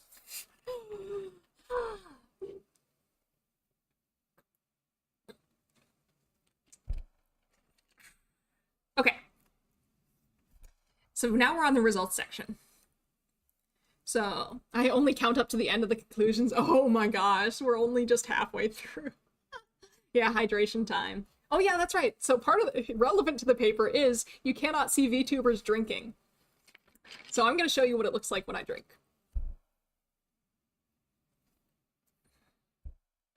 Yeah, that was me taking a sip of my Dr. Pepper. You cannot tell what I am drinking. You have no idea, except I just told you. But if I didn't tell you what I was drinking, you might not be able to tell. Which is why I think they're predicting that VTubers will be less persuasive. False. Is it because I always drink Dr. Pepper, so you can always guess what I'm drinking? Sometimes I have water. You never know. You never know. Okay. So they had 318 participants to start, but when they excluded participants who didn't meet their requirements, they only had 248. So their final sample size... Or wait, no. So these are the... This is just based on who finished both the before and after questionnaires. Okay, that makes sense, yeah. Like, that's one of the disadvantages of studies like this, where you have a 1 to 2 week gap between time 1 and time 2. These longitudinal studies, where you're measuring people twice over an extended period of time, do have pretty high dropout rates. So just based on who completed both parts of the study, they dropped from 318 to 248, which is honestly pretty good. They didn't lose that many people for this time. This is like a pretty good retention rate. People even knew when VTubers were scratching when sunburnt, and they felt super self-conscious. That's fair. That's fair. It is really interesting. Like, if you watch a lot of VTubers, you start being able to pick up on certain things. But, like, I mean, you can tell when I'm drinking. You might not know what I'm drinking. You might even be able to tell what I'm drinking out of, like whether I'm drinking out of a mug or a glass or a bottle. You can probably figure that out by, like, the angle of my head or something. But I don't think you'd be able to tell exactly what I was drinking, right?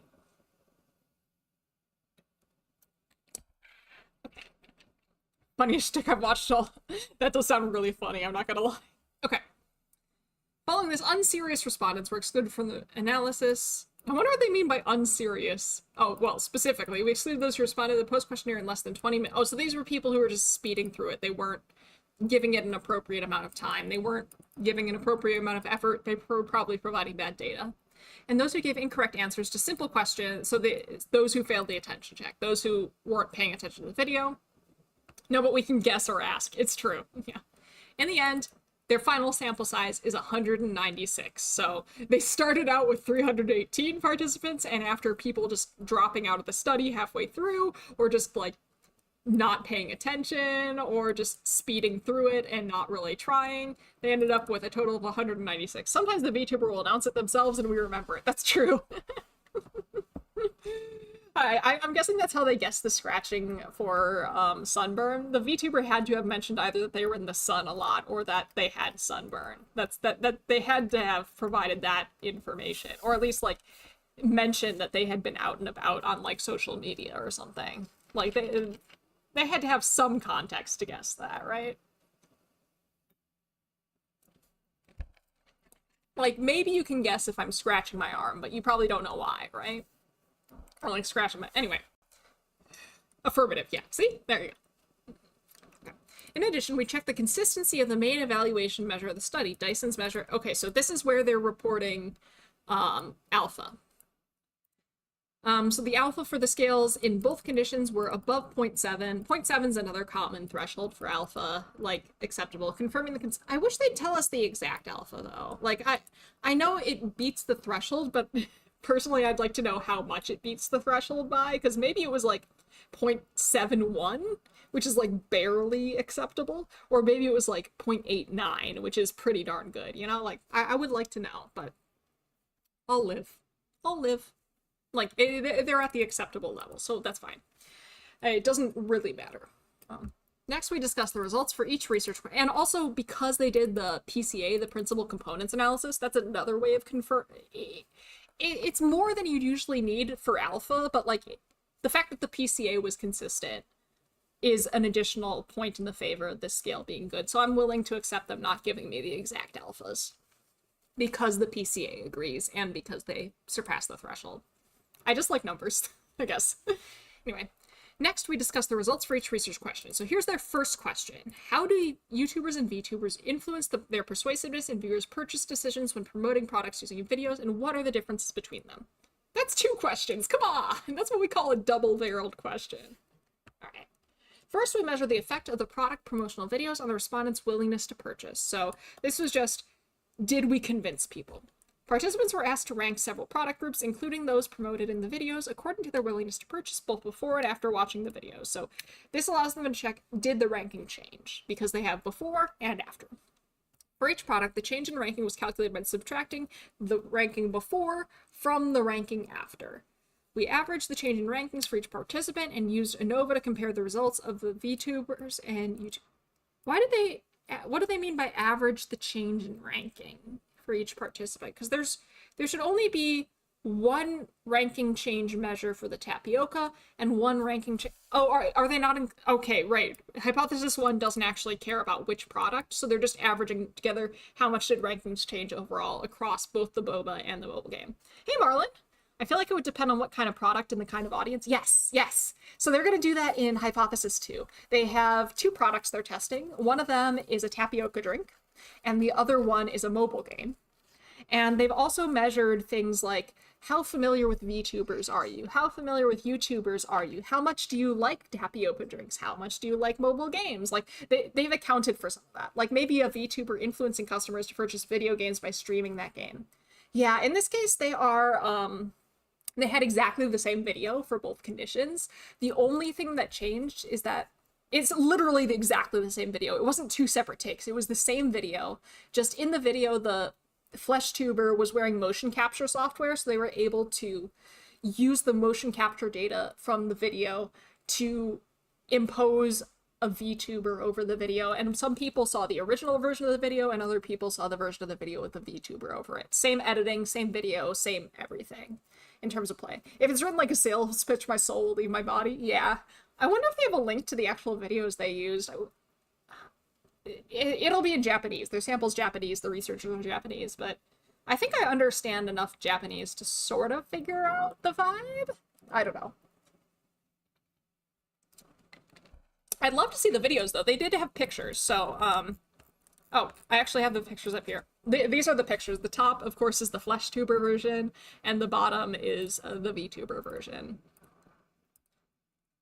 Yeah. Well, it's a little cut off, but they look exactly the same other than the background and the character, or the person. Yeah, what does it say? Kuro something. Okay, I can't read this.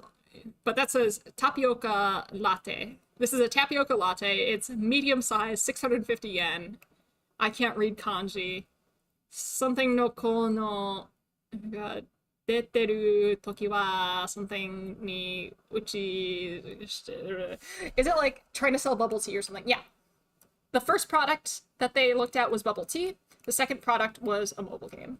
These are the two products. So this is a screenshot from the video selling bubble tea, and this is the screenshot from the video selling the mobile. Yeah, it doesn't look like the most fun mobile game in the world.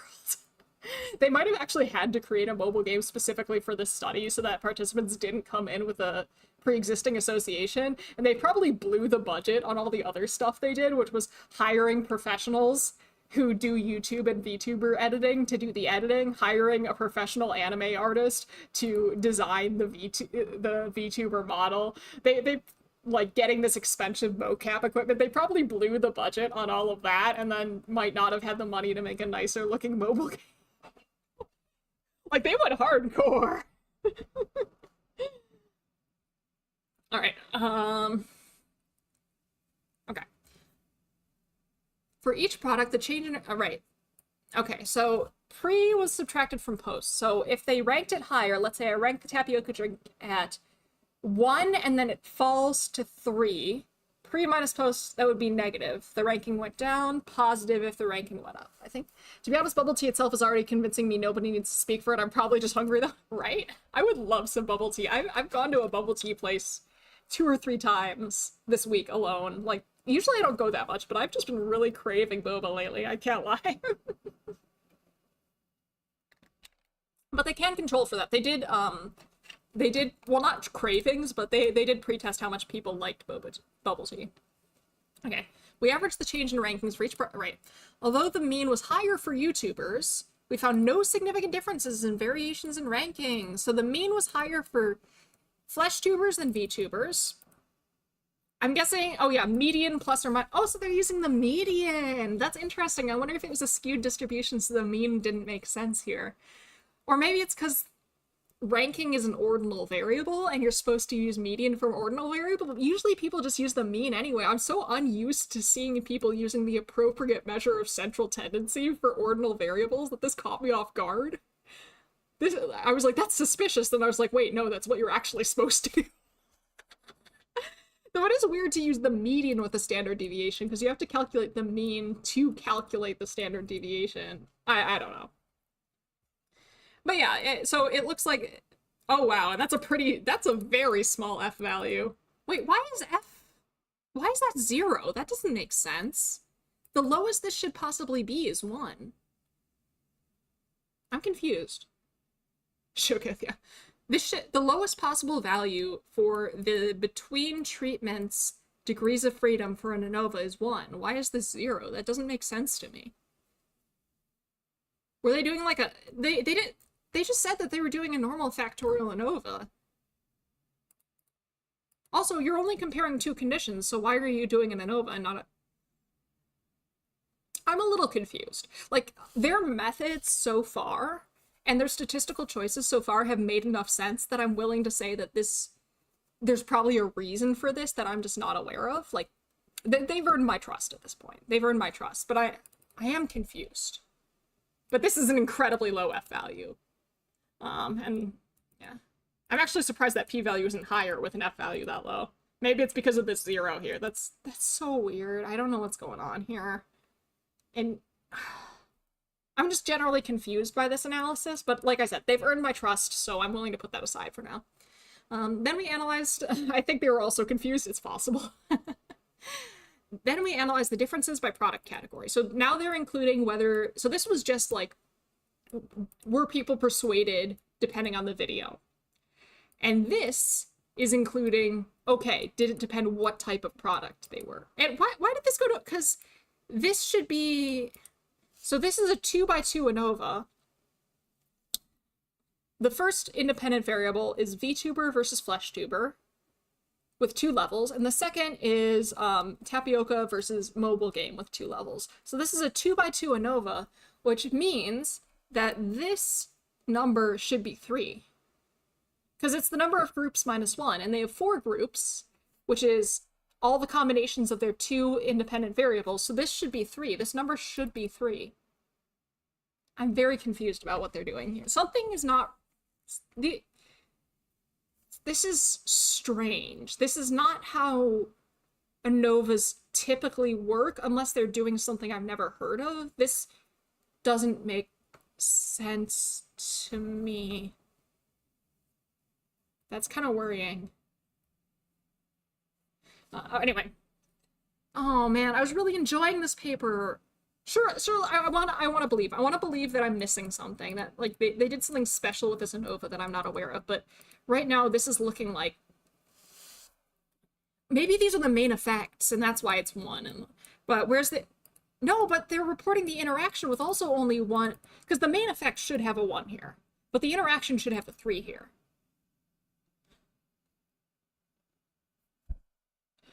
I don't like this. I was really enjoying this paper and now I'm just confused. This isn't how statistics are supposed to work as I understand it. Does this count as exploring data visually? Not yet. I wouldn't consider this exploring data visually yet, but they do have graphs down there. And at that point, when we look at the graphs, that will be exploring data visually, in my humble opinion. All right. Okay, so they didn't find a significant difference between persuasiveness for YouTubers and VTubers.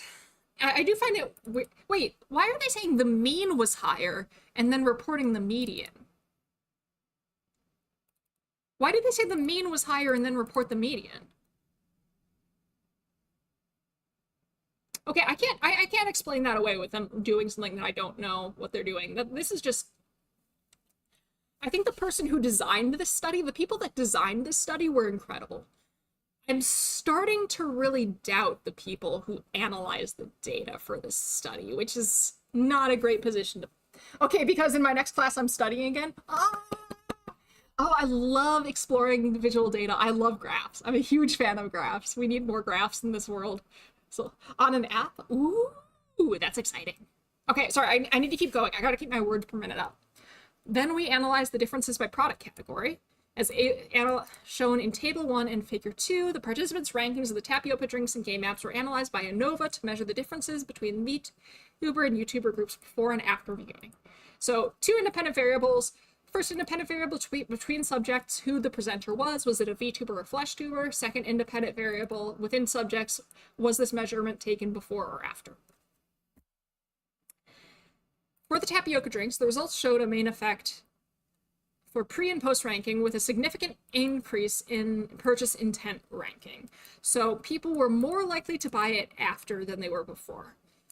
So there's your main effect. And this makes sense. These numbers make sense to me. For a main effect. So was there no main effect of VTuber then? There was an interaction effect. This should be a 3 for an interaction effect. I cannot... This should be a number 3. This shouldn't be a 1. This should be a 3. Then a back test. I don't know what a back test is. Show that the changes in rankings for participants in both VTuber and YouTuber groups were significant. So in both cases, both of them were persuasive. By contrast, there was no main effect for game apps. Okay, so people were equally persuaded for both things. They weren't more persuaded. No, that would be... Wait. Yeah, oh, okay. They ranked tapioca drinks and game apps similarly. Wait. This only has 2 independent variables. Why are they reporting 2 different interactions? There's only 1 interaction here.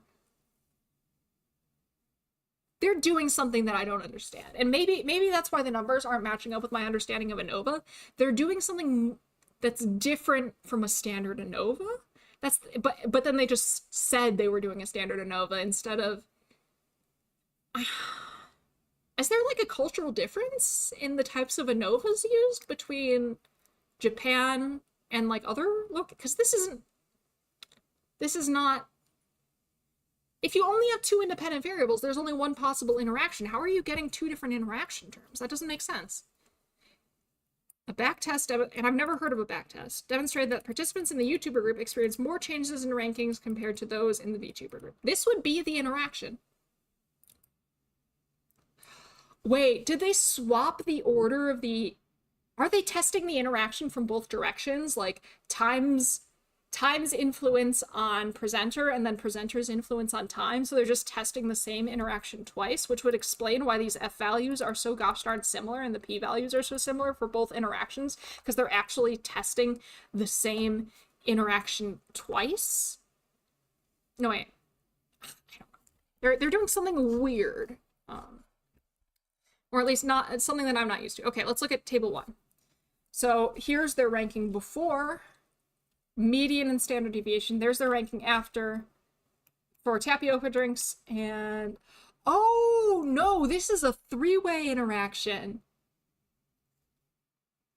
Oh, it's a 3-way interaction, but then those degrees of freedom still don't make any sense. But it does make sense that there would be 2 interactions here. In fact, there should be 3 interactions here. There should be 2 2-way interactions and 1 3-way interaction. Okay, it's making more sense now, but I'm still a little confused about how they got those degrees of freedom. But now I forgot that you have who's watching, what product it is, and then before and after. I forgot about the before and after thing. So that makes a bit more sense. Okay. And here's their graphs. Yeah, and this makes sense. This is a 3-way interaction graph for sure. Is that displaying okay? Is this cut off? Okay. So the x-axis is whether this was before or after. The y-axis is how much more willing to purchase the thing they were. Blue line is for YouTubers. Red line is for VTubers. This is suggesting, and one of these is presumably for the tapioca drink, the other one's for the game. Does it say? It doesn't. They didn't label. They didn't label, because one of these should be for the tapioca drink. The other one should be for the mobile game. Is it just, should we assume, why would the pre differ between the interventions? It makes sense why the pre would actually differ. Okay, so the reason why the pre-measurement would differ between interventions is because one of these is for the tapioca drink and the other one is for the mobile game. So if the pre-measurement differs between the interventions, that suggests that, oh, well, if it's the I think this is probably within sampling error here. I'm guessing that this difference between the VTuber and the FleshTuber is sampling error, because at this point there shouldn't be any difference between these two groups because they haven't introduced a difference. If they had included error bars here, I imagine the error would be overlapping. Like, I don't think there's a difference in means here and here. I think there's probably a different, if there's a difference here, it's probably a different in slopes. So like this is a flatter slope than this slope, and I could maybe see that being significant, but I don't think the differences in means are significant, if that makes sense, yeah.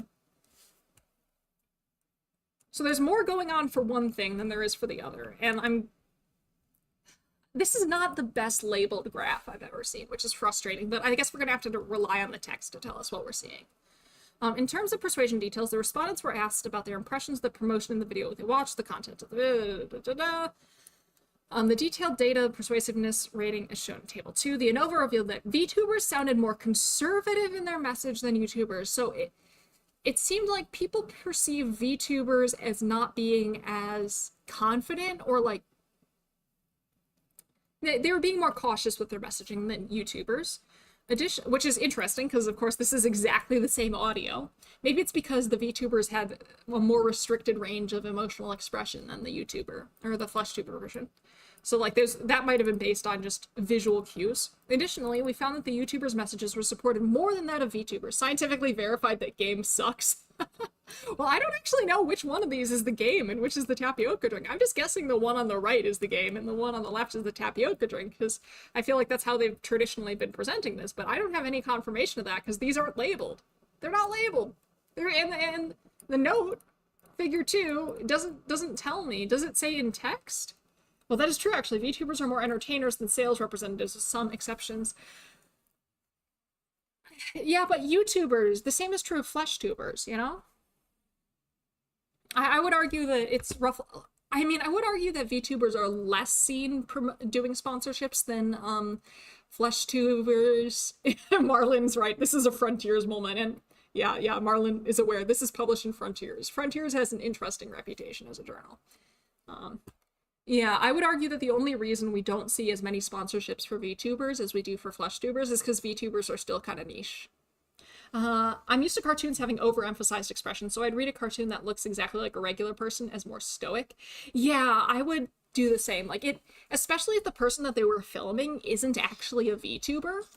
I got a video in my recommended recently about puppeting your VTuber.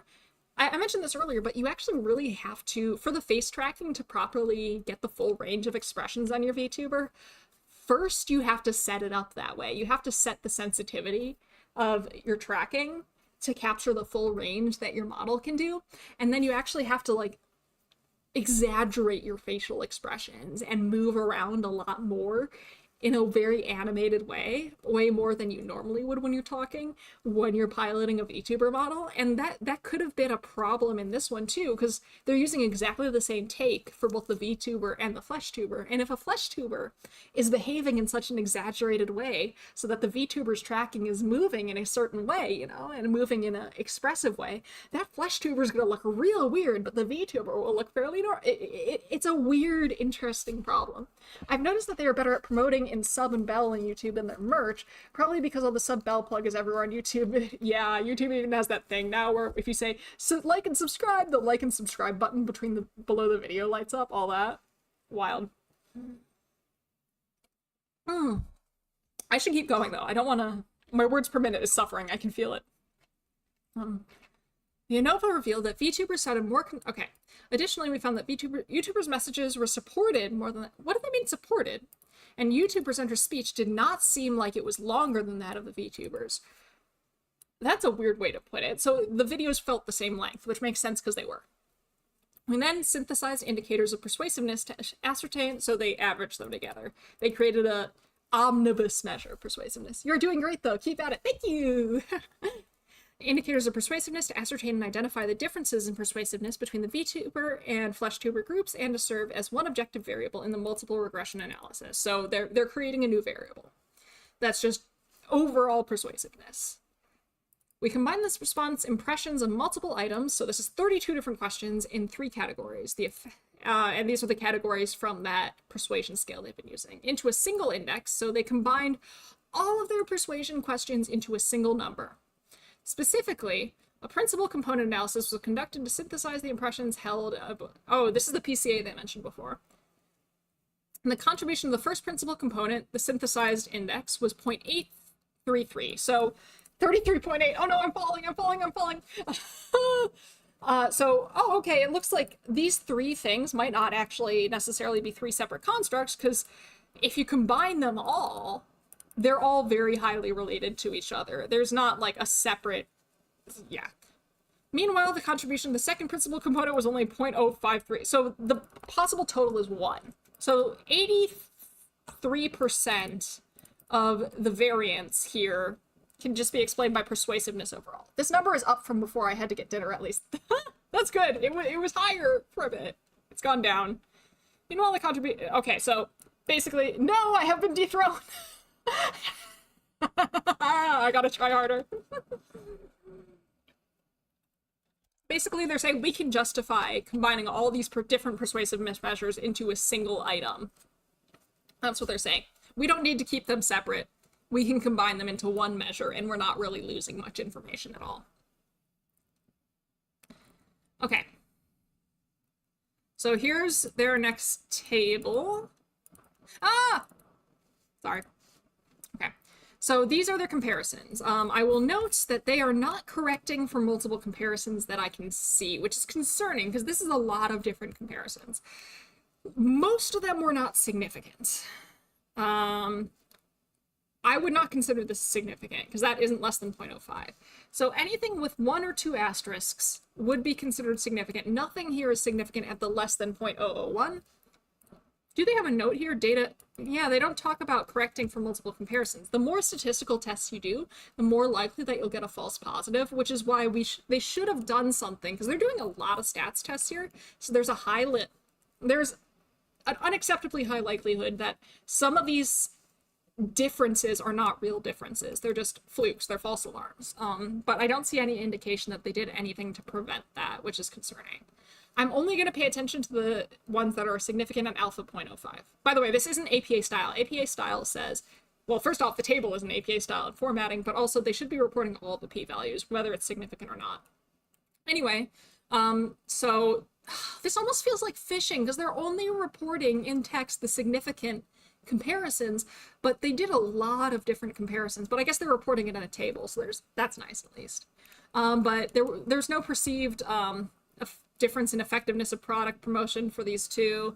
The only differences appear to be, first, VTubers were seen as more conservative in their messaging than YouTubers, probably because of the more restrictive body and facial language that VTuber models have compared to a human face. YouTubers were seen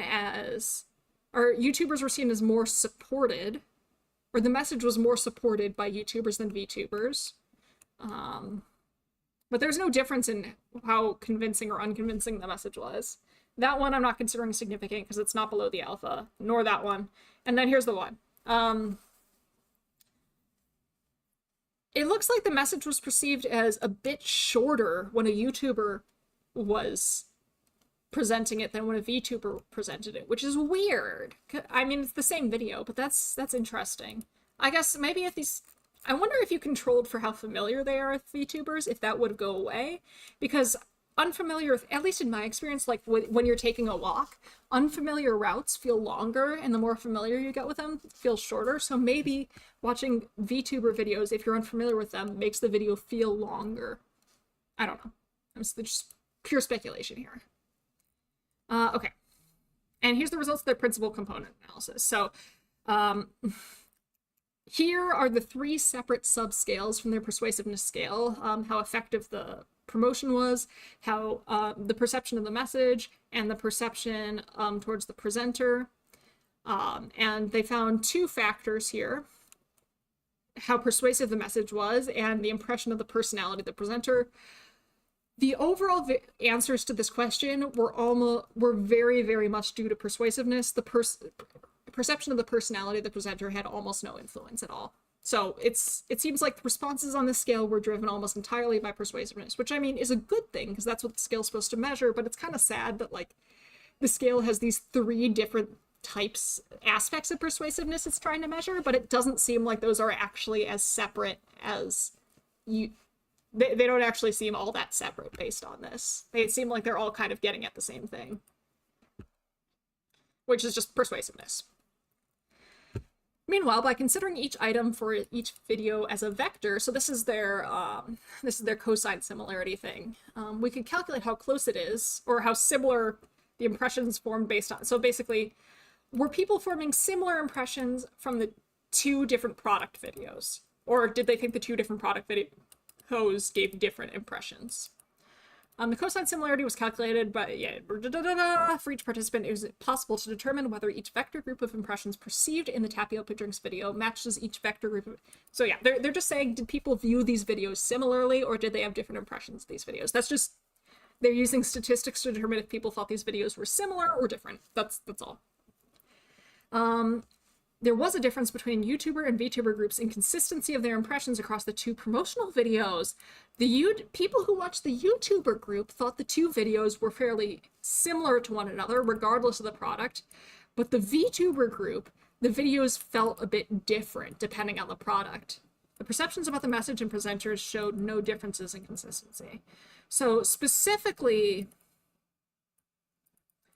in terms of consistency of their impressions, perceptions about message and presenters showed no difference. Interesting. So product promotion, there was a difference, but there was no difference in how people perceive the message or how they perceive the presenter, which is weird because the presenter is the main thing that's changing here. Huh. Weird. But they were perceiving the YouTuber as more, the video with the flesh tuber as more effective product promotion than the one with the VTuber. Though I don't think, it doesn't look like that's a pretty big, it doesn't look like a terribly big effect size based on Yeah, I wouldn't say that's a very big effect size. It's significant, but it's not a big difference. So, like, is this a real difference? Statistics suggest it might be.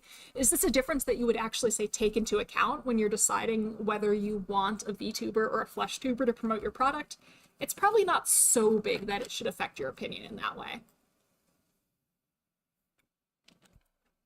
Not unless you care about like literal cents of profit.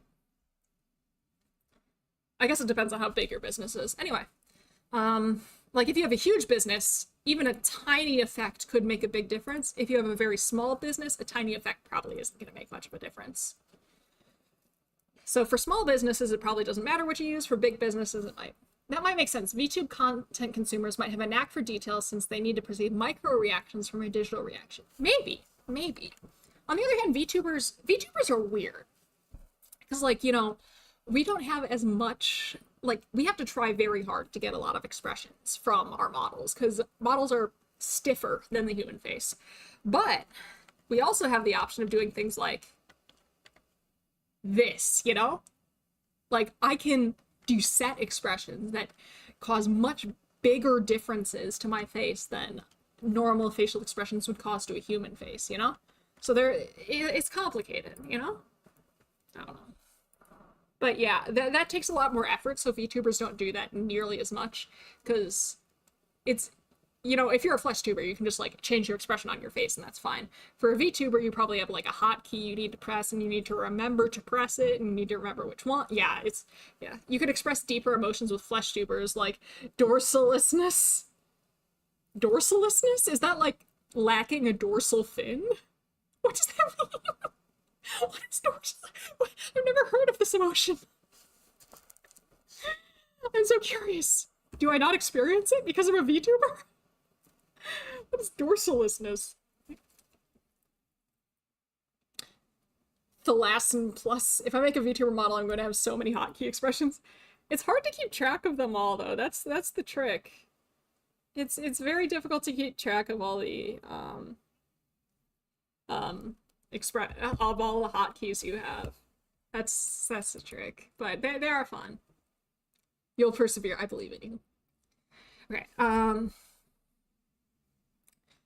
Figure 4 shows the differences. It probably only spam like 3 of them. Yeah. I don't use most of them. Maybe I can. It is. I'm trying to. Oh. Whatever. That's fine. This is fine. You can just take off the jacket for now. I was gonna say it's hot. I'm gonna unzip my jacket, but see. Well, I guess I haven't had this model for very long, so there we go. There we go. I don't remember all. This is only my second screen. Just a self-destruct button between the 2 most used ones to keep you on your toes. I would have exploded a long time ago if I had that. Okay. YouTuber group showing significantly more perceived persuasiveness. Okay, so the YouTuber group was seen as more persuasive. I wish they had effect sizes in here so I could see how big of a difference that is. The overall evaluation also included an item directly measuring presenters' perceived persuasiveness, so not just how persuasive was the video, but how persuasive were the people doing the video. The correlation coefficient between this item and the synthesized persuasiveness index was 0.7, implying a high correlation. So just how persuasive the video was very similar to how persuasive the person in the video was. So we shouldn't expect the results to be terribly different. Additionally, the correlation coefficient with the aforementioned ranking, that is the change in willingness to purchase, was 0.45, indicating a correlation trend. It's a weird way to test it. You really haven't felt kind before, or humber? I felt kind. Everybody's felt kind. I haven't felt humber, but I felt kind. I'm feeling a little kind right now, not gonna lie. It's not a very pleasant feeling. What are the mechanisms through which Okay, so here's the graph. Are these Kiki or Boba? It's Boba with 1 O.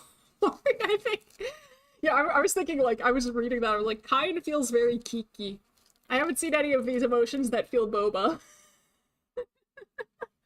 So here's their graph of their difference. They're saying YouTubers were perceived, so x-axis, left is VTubers, right is flesh tubers, y-axis is how persuasive they are, and, oh, typo, but...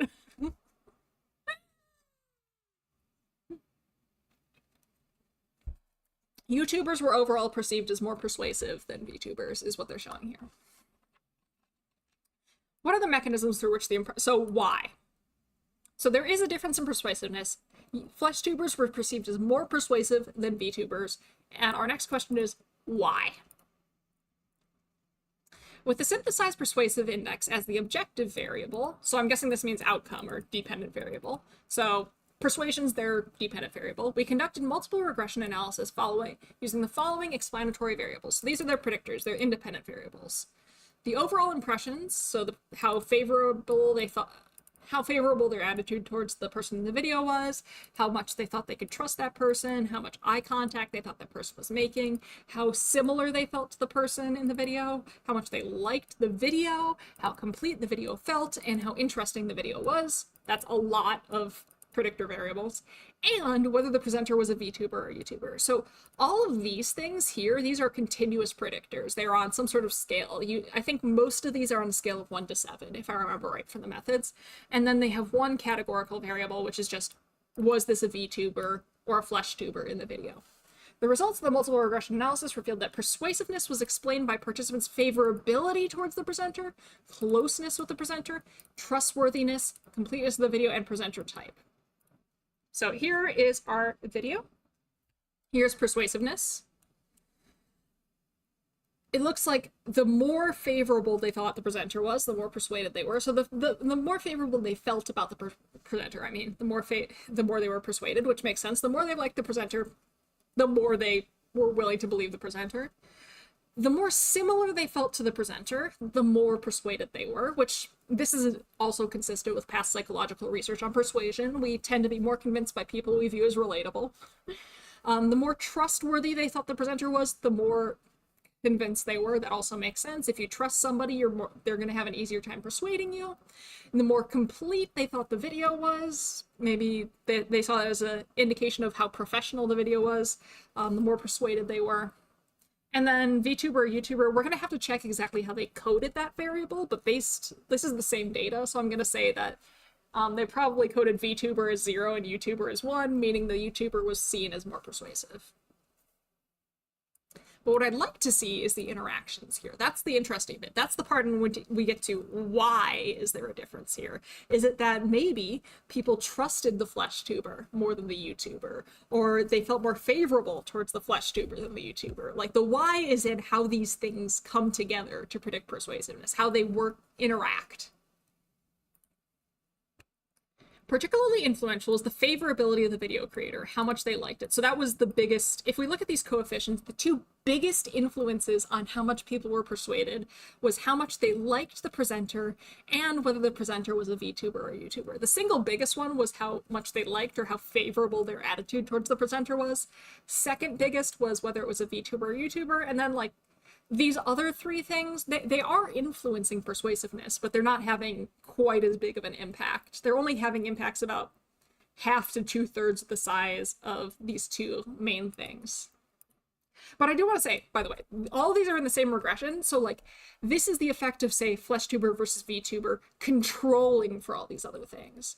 So after I take all these things into account, we're still seeing this difference. After I take everything else into account, trustworthiness is still doing something. After I take everything else into account, how much I relate to this person is still doing something. Just so you know. This model was well represented with adjusted coefficient of determination of 0.61. I don't know too much about coefficients of determination, so I'm sorry, I can't really help with that. For the purposes of subsequent discussion, we also analyzed the differences of each item of the overall oh my gosh. So they also looked at these separate facets of persuasiveness as well. The results are listed in Table 4 for the aforementioned indicators. There were no significant differences between YouTuber and VTuber groups in favorability, trustworthiness, and completeness of the video, and interestingness of the video. So all of these things were pretty much similar between VTubers and FleshTubers. They probably weren't the difference, but the reason VTubers were less persuasive than FleshTubers.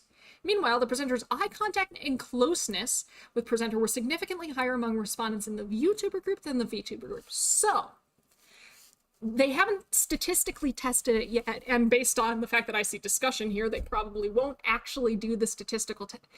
They're not... What's frustrating here is, like, there is a statistical test that exists to figure out if that is what is making the difference between the VTuber and the FleshTuber, but they're not doing it for some reason. They're, like, implying that this is what makes the difference, but they're not actually statistically testing whether that makes the difference, which is weird because the whole point of their second question is what makes the difference, and then they're just not doing the test. I stand by my thought that I really love the overall study design for the study. I think it was incredibly well done. I don't think the statistics were incredibly well done. Could they have been worse? Yes. Could they have been better? Absolutely. Anyway, so it seems like the main thing that's making YouTubers more trustworthy than VTubers is YouTubers seem to be doing better on eye contact, and people feel more that YouTubers are more relatable than VTubers. They feel more similar to YouTubers than VTubers, which I think makes sense. Like a FleshTuber looks more human than a VTuber. Okay. Here's ratings for overall first impression. These are just medians. I don't know why they're using medians and then using standard deviations.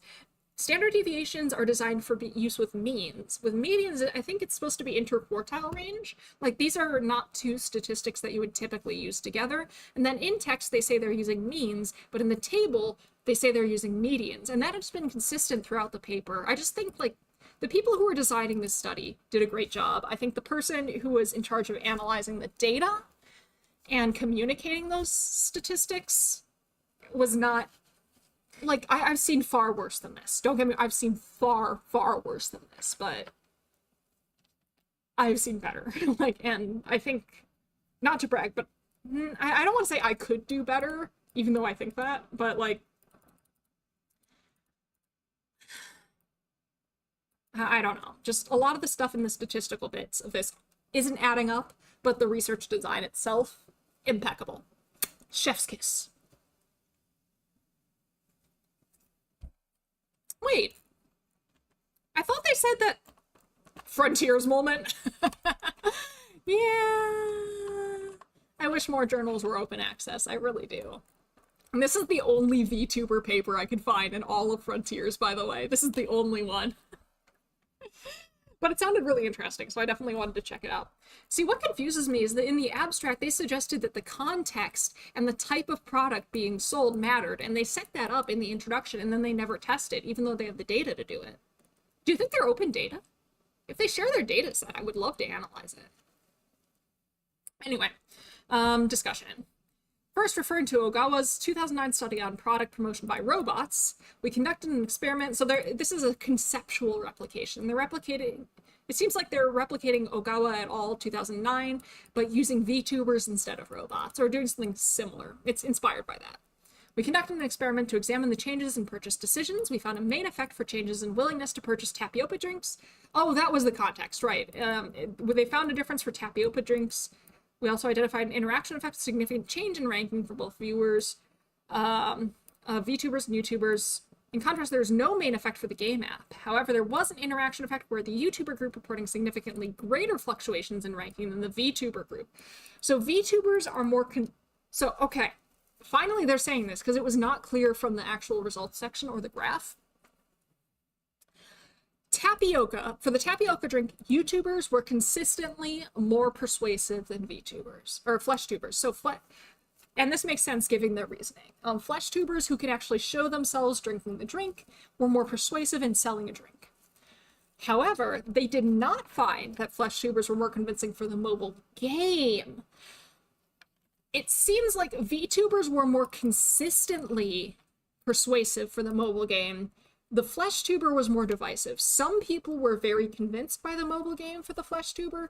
Other people were actually turned off of the mobile game by the FleshTuber. So the VTuber is a safer bet for the mobile game, but because the FleshTuber is kind of like, for the mobile game, the FleshTuber is a riskier bet. It's going to persuade some people, but it's really not going to persuade other people.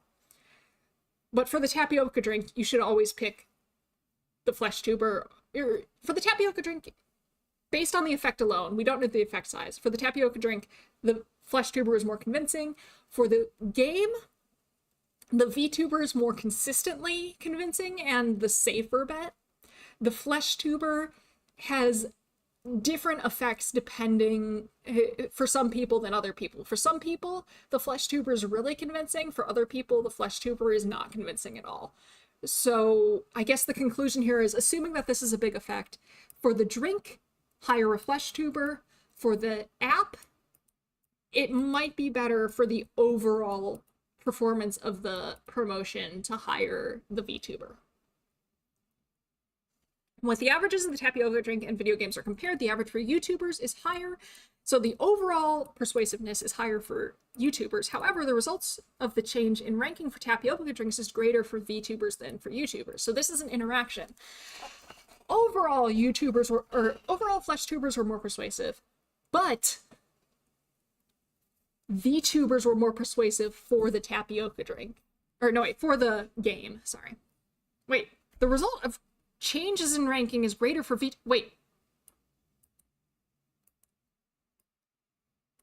changes in ranking for tapioca drinks is greater than for VTubers than YouTubers. This suggests that some products are better or worse than... Do they mean tapioca drinks here? Because based on all the other stuff, I think they mean mobile games here. Unless they're saying the people in the VTuber group started off liking tapioca drinks less, and they changed, they were more persuaded by the VTubers, but the groups were different at baseline, which is bad experimental design. The groups should be the same at baseline. In which case, we could consider this indicating that VTubers were more persuasive, but they didn't find that for tapioca drinks because of a selection effect. The groups were different. The randomly assigned groups were actually not random. They were different before the manipulation. So either this is a typo or this is a big concern for the validity of their study. And I'm not sure which. This suggests that, yeah. I think this suggests that certain products are better or worse in certain domains than others, suggests that this is just a typo. This was supposed to say the mobile game. However, one possible problem with the experimental design is that the questionnaire for the ranking changes was administered after viewing the product instruction video for the Alley, the Target brand, which may have led participants to believe that the experimenter expected improvement in the Alley's ranking. This is called a demand effect, where participants think they know what you want, and then they try and give you the answer that they think you want rather than being honest. It's also possible that it would have been difficult for the participants to sort through the pictures of each brand of tapioca drink and the text of its characteristics and ask them about their attitudes towards the ambiguous sensation of taste. So maybe tapioca drink wasn't great because, like, you can see playing the mobile game and get some idea of that, but you can see somebody drinking a tapioca drink, but you don't have any evidence of what the taste is outside of what the person says. So you have more information on the video game or on the mobile game than you have on the drink. So that is an inequality. We plan to analyze the changes in attitude and behavior induced by persuasion by conducting further experiments in the future. So they're going to do more research in this area. However, this does not mean that human influencers are always effective in persuasion, while virtual ones' avatars are ineffective. Indeed, our results show that the promotional videos presented by both humans and avatars can cause a change in purchase intent depending on the product category or video content. So they're saying both of these groups can be persuasive. FlashTubers and VTubers are both persuasive. It's not just like you should never hire a VTuber for this. VTubers can still work. Further, Dyson's measures of persuasiveness, which assess the impressions, the effectiveness of the product promotion, perception toward the message, and perception toward the presenter, were synthesized using PCA, principal components analysis. The contribution ratio, the synthesized persuasiveness index, was 0.833, indicating good representation of persuasiveness. That's not what that indicates. PCA indicates how the objects hang together. PCA measures internal validity. It does not measure construct validity. It's saying this scale is a consistent scale. It is not saying this scale is measuring what it says it's measuring. So I think they're misinterpreting what that's doing there. I think, anyway, unless there's something I'm missing, unless there's something they didn't report or that I missed in the paper. This was used as an evaluation index for persuasiveness in the multiple regression, below. The second principal component is loaded heavily on impressions about presenters. However, its contribution to the ratio was 0.053, indicating it could not represent persuasiveness to a great degree. So basically, yeah, that some of these questions aren't doing great, but most of them are measuring persuasiveness. For comparison, the overall evaluation was also directly explored impressions about persuasiveness, and the correlation coefficient with the persuasiveness index was highly correlated at 0.7. So two other measures of persuasion were highly correlated. That does indicate construct validity. This indicates that it was measuring persuasiveness. So that kind of gets around, like, they misunderstood what the principal component analysis was doing. This wasn't indicating construct validity, but this here does indicate construct validity. So it's not like they don't have it, they were just misinterpreting that. 35.5 words per minute. And we're getting close. We're getting close. I'm winning. I'm winning, Dad. I'm gonna call my dad after this. Ask him if he's proud of me. When this persuasiveness index was used to compare the VTuber and YouTuber groups, respondents in the YouTuber group were significantly more persuaded by the product. In other words, humans have greater persuasive power than avatars. And that was overall, though. They're not including the fact that, like, in some situations, the avatars were indicating more persuasion. Because persuasion is about the change, right? It's not about the overall ranking, which was their dependent variable. It's about the change. So they were not interested in the main effect of which, especially because their groups started out at different levels of ranking, right? Because they had that selection effect, because this discussion is implying that the difference that you pointed out earlier, Marlon, like here, this discussion is suggesting that this difference in the before thing for tapioca drinks was significant, and persuasion isn't the mean. So they're drawing the conclusion that flesh tubers were more persuasive than VTubers overall. And we can see that over here. But it looks like the change was bigger for VTubers. Persuasion isn't in how are you ranking these products. Persuasion is how much did your ranking of the products change? In which case, I believe that at least the graph on the left is showing that VTubers were more persuasive. The graph on the right is showing, assuming this is a significant difference in slopes, that YouTubers were more persuasive, but the graph on the left, assuming that this is a significant difference in slope, is indicating that VTubers were more persuasive.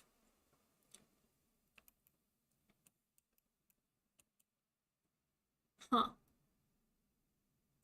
And I also think, like, looking at these graphs, I think they're finding that flesh tubers were more persuasive overall is driven entirely by whichever this is, whether this is tapioca drinks or video games. Because here, I'm not really seeing an average difference in persuasiveness between flesh tubers and VTubers, which would show up at, see where my cursor is right now? Or I don't know if you can see my cursor, but any difference there would indicate a difference in persuasion. So it doesn't seem like there's a difference, or a difference in ranking. I don't see a difference in ranking between VTubers and flesh tubers here. I am seeing one here, which suggests to me that the difference in overall persuasion between VTubers and flesh tubers is specifically driven by whatever this product is. And it's not persuasion that they're measuring, it's ranking. I feel like the audience of YouTuber VTuber is more important than the actual method of conveying the information. I agree. I do think that here they do have a bit of an advantage in that respect, in that it's the same exact audience. It is weird, though, because they measured, like, familiarity with YouTubers and VTubers, and they never mention actually using that variable. Well, I think that's a very good variable, and a variable they absolutely should be using here. I guess advertisement is most effective on me when I learn about something obscure, but it's also largely based on word of mouth. Usually the biggest obstacle is me not knowing it exists. Yeah, I think that is very reasonable. Like, if I already know something exists, an ad is probably not going to be super persuasive to me. I agree. I wonder if that's even persuasion then, so much as awareness, you know? Like, if I'm aware of something, I've probably already made up my mind of it. And so for me, at least getting convinced by ads, it's more about an ad making me aware that something exists as opposed to saying the benefits of the thing, if that makes sense. And I think that's kind of what you're saying as well, Marlon. Which is an interesting perspective on ads, I'd say. But this is all from persuasiveness. I think they did also measure familiarity with, they measured liking of these things, of mobile games and tapioca drinks before. which I guess to some extent could get at familiarity. I'm not sure. Advertisement in the wireless access point sense. See, I see. All right, I'm gonna keep going. Yeah, the more I think about it, the more I think that the way that they I love the way they designed the study. I think this is a great study. But the more I think about it, the more I think that the way that they analyze the data is not a great way of testing their hypotheses, which is really unfortunate. Like, I think they have a great data set that is great for testing their hypotheses, but I don't think that they used it in the best way to test their hypotheses. So I'll have to see if they have open data, see if I can mess with their data a bit. On the second evaluation,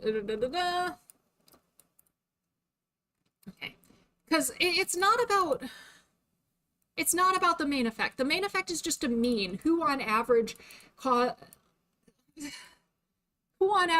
had the higher ranking for the product? That doesn't indicate persuasiveness, especially if the rankings differ before the intervention. What really indicates persuasion is the change in ranking. Anyway, previous studies have compared the persuasive power of humans and avatars and found that virtual characters can be similarly persuasive, which suggests they were testing the null, which in frequentist statistics, which is the type used in this paper, cannot actually test to see if two things are the same. It can only check if they're different. I mean, particularly they pointed out that androids can be as persuasive as human. Again, if they're using frequentist statistics like the ones used in this paper, they cannot test that hypothesis. They would have to use something like Bayesian stats to do this, and I don't know if they did that. Using the YouTube environment, our results do not differ significantly from theirs. However, we do show that differences are affected by the content of the video and the experimental environment setting. The content of the video being the person presenting it, and the experimental environment setting, I'm not entirely sure what they mean by that. Is that just another way of framing the type of presenter in the video? I'm not sure. Or maybe these were done in like an environmentally valid place. They were done outside of the lab. Like they were using real ads in the real world, and because this was a more controlled lab study, or a more controlled experiment with high internal validity, they're saying we replicated these externally or environmentally valid studies in a more internally valid study. Maybe that's what they're saying. The loadings of the effectiveness of the product promotion, perception towards the message, and perception towards the presenter on the synthesized persuasive index for these. This indicates that the quality of the video, the message articulated, and the viewer's impression about the presenter in that order affect persuasiveness.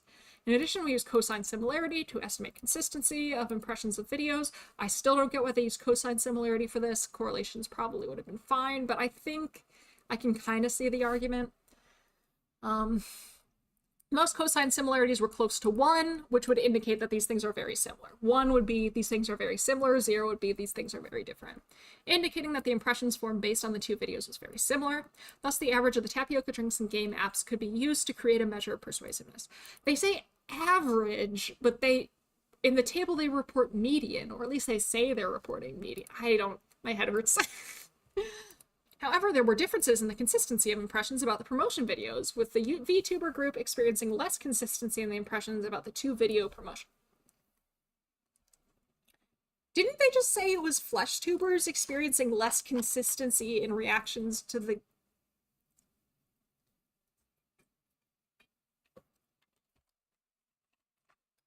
I'm starting to see why this is in Frontiers. Okay.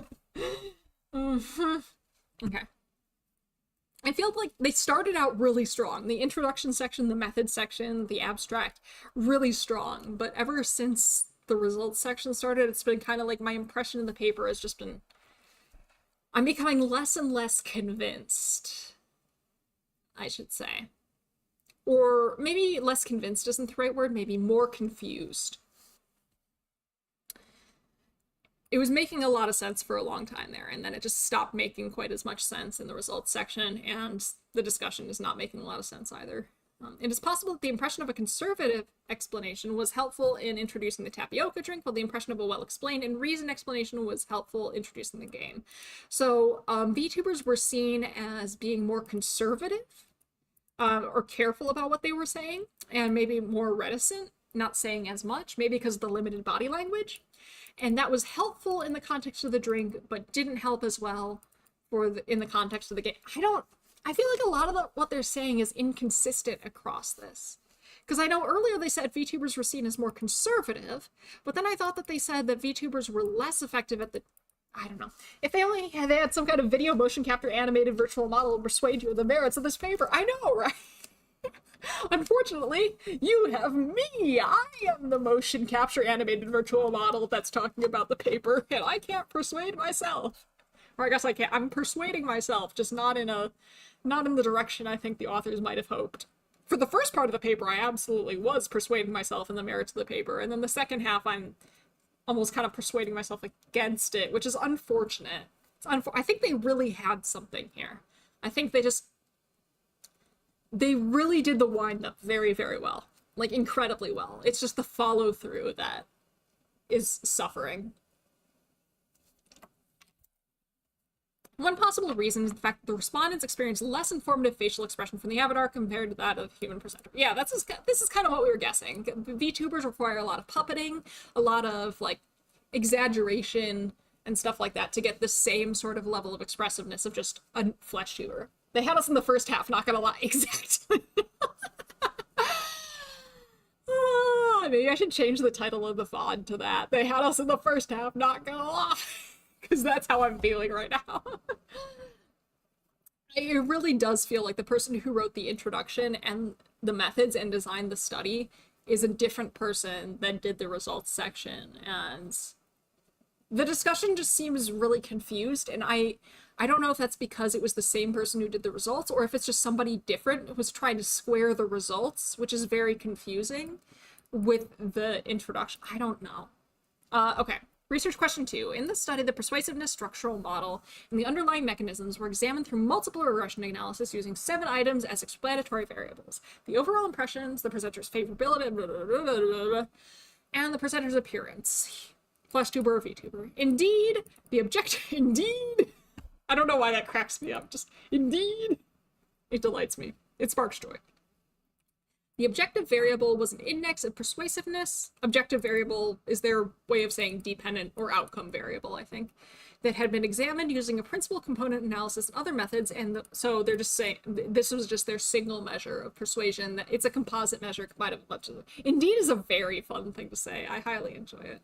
And the validity of this index as being representative of persuasiveness was discussed in the previous section. So they're just saying, like, see the results section if you want to know if this was valid, which this feels kind of weirdly defensive. I wonder if reviewer 2 gave them some, and maybe that's why they had that full paragraph in there justifying it, because reviewer 2 was being picky. Like, I can sense reviewer 2 in this line. And that would explain why they had that full paragraph. They just had a reviewer that was really harping on this for some reason. The results of the multiple regression reviewer 2 did not bite hard enough. I don't know if it's that reviewer 2 didn't bite hard enough, or that I think it's more likely, based on my experience, that reviewer 2 might have bitten hard enough but didn't bite the right location, if that makes sense. Like, I've seen reviews, like, okay, so when you're a peer reviewer, you submit your review, and then when the journal makes a decision, they actually send you the letter that they send the authors of the paper, which means you get to see what all the other reviewers wrote.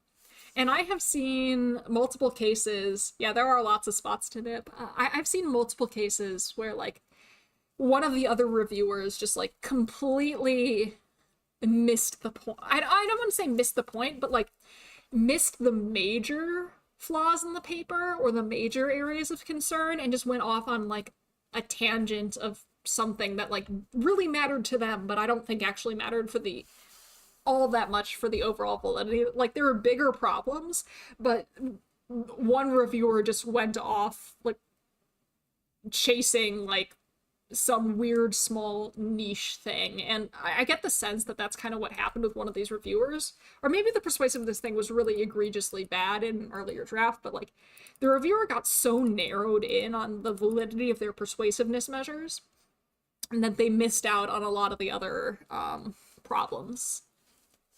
Or, like, part of the hard thing about this paper is that I'm not sure how much of this is actually bad statistics or if it's just poor communication of what they're doing. It's hard to tell. It's hard to tell. I'm like, it seems highly likely, given where all these researchers are located, that their first language is Japanese and English is their second language. And maybe in translating, maybe they originally wrote in Japanese or something like that, and then translated it into English, and maybe in the process, a lot of things got confusing because Japanese and English have very different grammatical structures and stuff like that, and like Japanese deals with pronouns and things like that differently than English does, and like it's possible that by writing this in a different language than they were thinking about and designing the study and communicating the results with each other, that's why there's all this confusion. And maybe the results are just perfectly good and perfectly wonderful and everything makes sense, but like it became confusing in translation. It's hard to say. A reviewer getting sidetracked sounds very unfortunate for everyone else. Well, that's why there's multiple reviewers. That's the idea of multiple reviewers, is that if one of them gets sidetracked, somebody else will catch the main point. And like, the most recent paper I peer reviewed for, one of the reviewers got sidetracked, but so there were 3 reviewers. One of them got kind of sidetracked, but me and the other reviewer, we were both like on point. We both like made the same point. I think we had a couple sentences that were almost identical, even though we had no idea who each other was, because, you know, blind peer review. But, you know, like that's why there's multiple reviewers. And it's also that like that usually you would like to request reviewers who are expert on different things. So like for this paper, you might get one reviewer who specializes in persuasion, and like if they're using a specific type of statistic, another reviewer that specializes in that type of statistic and data analysis, and then a third reviewer who specializes in online media. Like the idea is you get reviewers from different backgrounds that are all relevant to the paper, so that if one of the reviewers misses something in like, so that reviewers should be mainly focusing on why they were called in to review the paper. But there's multiple reviewers so that it's less likely something will be missed, and then there's also multiple reviewers to cover as many bases or as many aspects of the paper as possible. That's hard though. It's getting really, really hard. It's always been hard to find peer reviewers because it's not a compensated thing. You don't get paid for peer reviewing, and there's not really much benefit to it.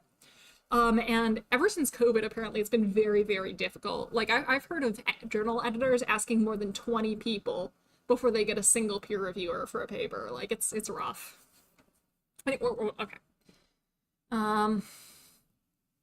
Specifically, the presenter's favorability has the greatest impact on persuasiveness. So how much you favor the presenter is the biggest factor in how much they persuaded you, which is consistent with previous studies. And yeah, like from my knowledge of persuasion and psychology, this is also very, likability is a major factor in persuasion. That's why brands will drop people if they have a big scandal, because they want likable people. This is why they get celebrities, you know, because celebrities are thought of as likable, and when the celebrity like does something shitty, they drop the celebrity and distance themselves because that ruins their likability. And the reason they were hired was to be likable, because likable people are more persuasive. Additionally, whether the presenter is a VTuber or a flesh tuber also has a significant impact, with humans having more persuasive power. Is that true though? That doesn't, I don't know. I'm confused about their statistics, and I'm not sure if they support that claim. Persuasiveness was also likely to vary on trust in the presenter, degree of closeness presenter, and quality of the video, all of which makes sense to me. But I remember these 3 were not as important as favorability and whether it was a YouTuber or a VTuber, or flesh tuber or VTuber. Thus, we suggest that designing avatars with a high level of trustworthiness and closeness to the audience may increase persuasiveness. Makes sense. So you want them to be very trustworthy and also relatable. While it is difficult to create or change human appearance so that it is highly trustworthy and highly relatable, it's easy to do that for avatars. So this is them arguing for VTubers being advantageous because you can tailor them to exactly the appearance that you want. Further, the viewer's degree of closeness to the presenter is significantly higher for flesh tubers than for VTubers, suggesting that there's room for improvement in the future. This is interesting because one of the papers that we read on a previous thing actually found a bit higher parasociality with VTubers than YouTubers, but that was in a Chinese sample. No, that's kind of dumb. It sounds like payment worthy. Yeah, it does sound payment worthy, doesn't it? Especially for journals that, like, you know, closed access journals. They charge money to read papers, but they're not actually paying the people who wrote the papers or the people who reviewed the papers. They'll pay the editor in charge of the paper, I think, but they won't pay the people who wrote the paper, and they won't pay the peer reviewers. It's frustrating. Like, the most you can get out of peer review is, like, part of it is paying it forward, because other people are going to peer review your papers, so it's only fair that you peer review other people's papers. And the other thing is that you can put down that you were a peer reviewer on your yearly university, like, activities report, as saying, like, I've been doing service for the scientific community by being a peer reviewer, and that can help your job, your supervisor's evaluation of how you're doing your job a bit. But like, those are, you know, it's those aren't huge incentives. It's, yeah, anyway. Further, the viewer's degree, what constitutes a reliable avatar and what type of avatar one perceives reliable avatar and perceives as relatable are issues that should be investigated in future studies. So how can we make these things seem more relatable? Some studies have found that people feel more favorability and trust towards virtual agents that mimic participants' head movements than those that do not. This is also supported by psychology. In general, we tend to trust and like people more if they are subtly mimicking us. Like, it's got to be subtle. It can't be obvious you're copying somebody, but, like, taking on a similar, say, like, if the person you're talking to crosses their legs and you cross their legs, or if you, like, to an extent, like, if they tilt their head, you also tilt their head, or you adopt some of their mannerisms, that will usually, as long as it's subtle and not, like, obvious, make the person like you more. Sorry for distracting you, it's fine. Hence, in the future, presentations by avatars should be partially automated with the possibility of generating on-the-fly videos that mimic the user and gradually change their behavior. Such innovations may aid in developing more persuasive promotional videos by avatar. That's a little scary. Owing to some technical aspects, the YouTuber made the audience feel he was looking at them significantly more than the VTubers in terms of the presenter's eye contact. However, the impact on persuasiveness was limited. So technical aspects, they're talking about the current technology in terms of like VTuber tracking and stuff like that, I'm guessing. And they say that might have been part of what made the difference. However, it wasn't a big thing. They're still in first place. Yeah, that's what I care about. I mean, it would be nice to have a comfortable lead, but having the lead at all is already pretty pleasing to me. Limitations. For both humans and avatars, the study has a limitation that only one male presenter was considered. Yeah. As research has shown that women are more easily persuaded by male avatars and men are more easily persuaded by female avatars. I imagine sexuality has something to do with that, but who knows? We intend to conduct further experiments with female YouTubers, FleshTubers, and VTubers. I think that's especially important when you're doing a study with VTubers, because the majority of big-name VTubers present as women. So I think that that's a major thing to consider. Not all, of course, but a large number. Move-over avatar designs were created by professional designers with general digital avatars familiar to Japanese participants. In the future, we intend to expand the research to using multiple presenters, as outside Japan, FleshTubers and VTubers are in demand in different ways, and the results may vary. I think this makes a lot of sense. This might be a cultural thing, especially because VTubers have more, what is it, cultural penetration or whatever. They're more mainstream, I'd say, in Japan than they are in other Western areas, I think. Like, you know, VTubers performing at freaking Budokan, like, Callie and Suisei performed at one of the biggest concert venues in Japan. That's a huge deal. Like, no weighing.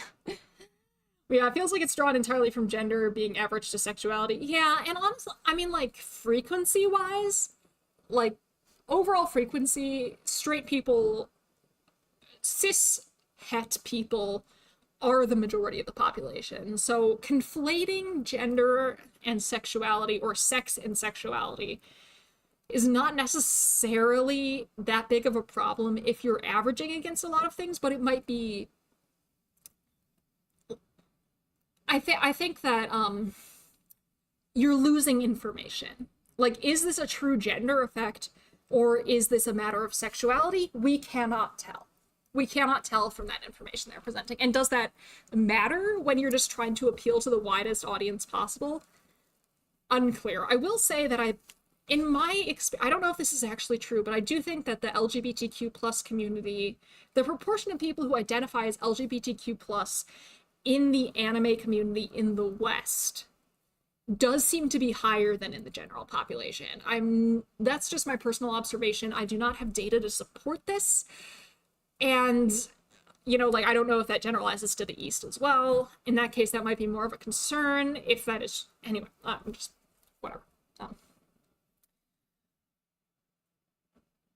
The study examined the characteristics of persuasiveness for human and avatar presenters and the differences between them in this regard. In the setting of product promotional videos on YouTube, although the findings show that humans are more persuasive than avatars, the persuasive effect can vary depending on the product category.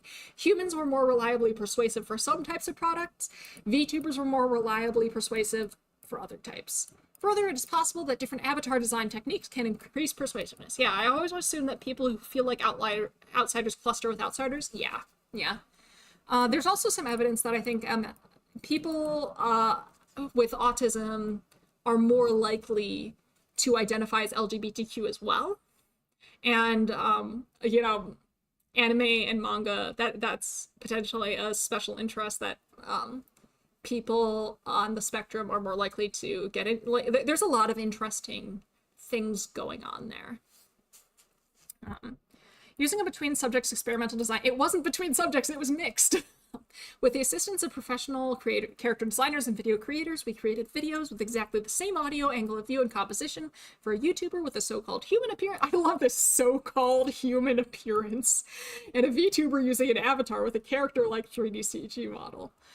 I also wonder if this would have varied, because I find that 3D models are much less expressive than 2D models as well, ironically. So I wonder if they used a 2D model, if that would have influenced things. And I'd say 2D models are more common than 3D models, at least among the type of VTubers who are more likely to get these sponsorships. So I think that would be an interesting direction to take this in.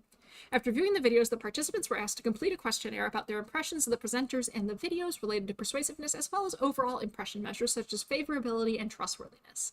Changes in willingness to purchase the product presented in the videos were also measured before and after the experiment. Drummerthrax, hey, how you doing? I do get an uncanny reaction from many YouTubers. Uncanny Valley, yeah, especially if they're using like filters on their videos. It can get kind of wacky, or like there's some flesh tubers that give me weird vibes. I'm not gonna lie, so I can get that. Though the same can be said, like, I guess I don't get that as much from VTubers because they're not. Most of them are trying to look cartoony. They're not trying to look human. But there's some YouTubers who, like, they put on too many filters, or they put on a lot of like makeup or something like that, and it kind of looks like you're not in the uncanny valley, but you're starting to slip or whatever. Anyway, although there were differences depending on the product category, humans were more likely than avatars to alter participants' willingness to purchase. However, product promotions by avatars also influenced the willingness to purchase in the case of tapioca drinks. Regarding the persuasiveness, the presenter's favorability and presenter's appearance had a significant impact. The results also suggested that persuasiveness could be enhanced by designing avatars that are more trustworthy and closer to the audience. I don't know if they... I feel like that this is not... I guess suggested makes sense, because this wasn't something that the numbers themselves directly suggested, but it's something you could extrapolate from the numbers. In this regard, future research should explore how to design a more persuasive appearance through variation in avatar appearance, or using techniques that generate spontaneous movements by the avatars in response to the user. So that sort of social mimicry. And time!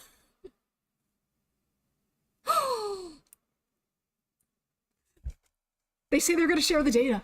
Guys, they say they're going to share the data. Maybe I can get my hands on the data.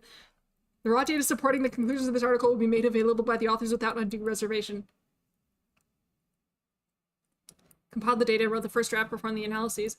HS. So you are the one from the analyses and I'm confused. Okay, where can I see your data? I want to see the data. Show me your data. Edited, reviewed, citation. Show me. Where is your data? Data. Show me data.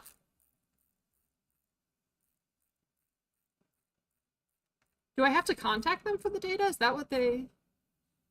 Time? We done? I think we're done. Yeah, we're done. We're done.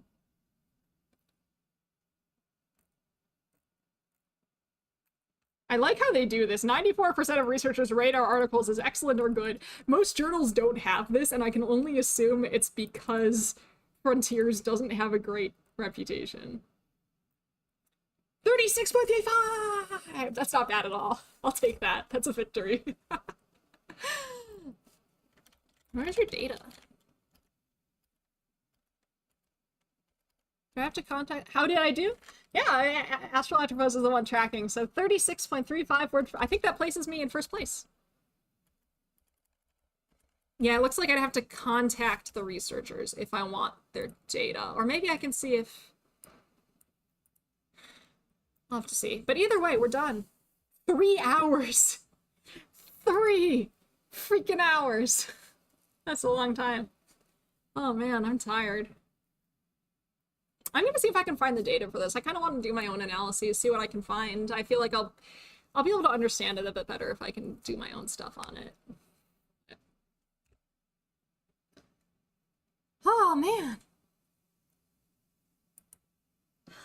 How are we feeling about this paper, everyone? I don't think I'm terribly I think it's an interesting paper.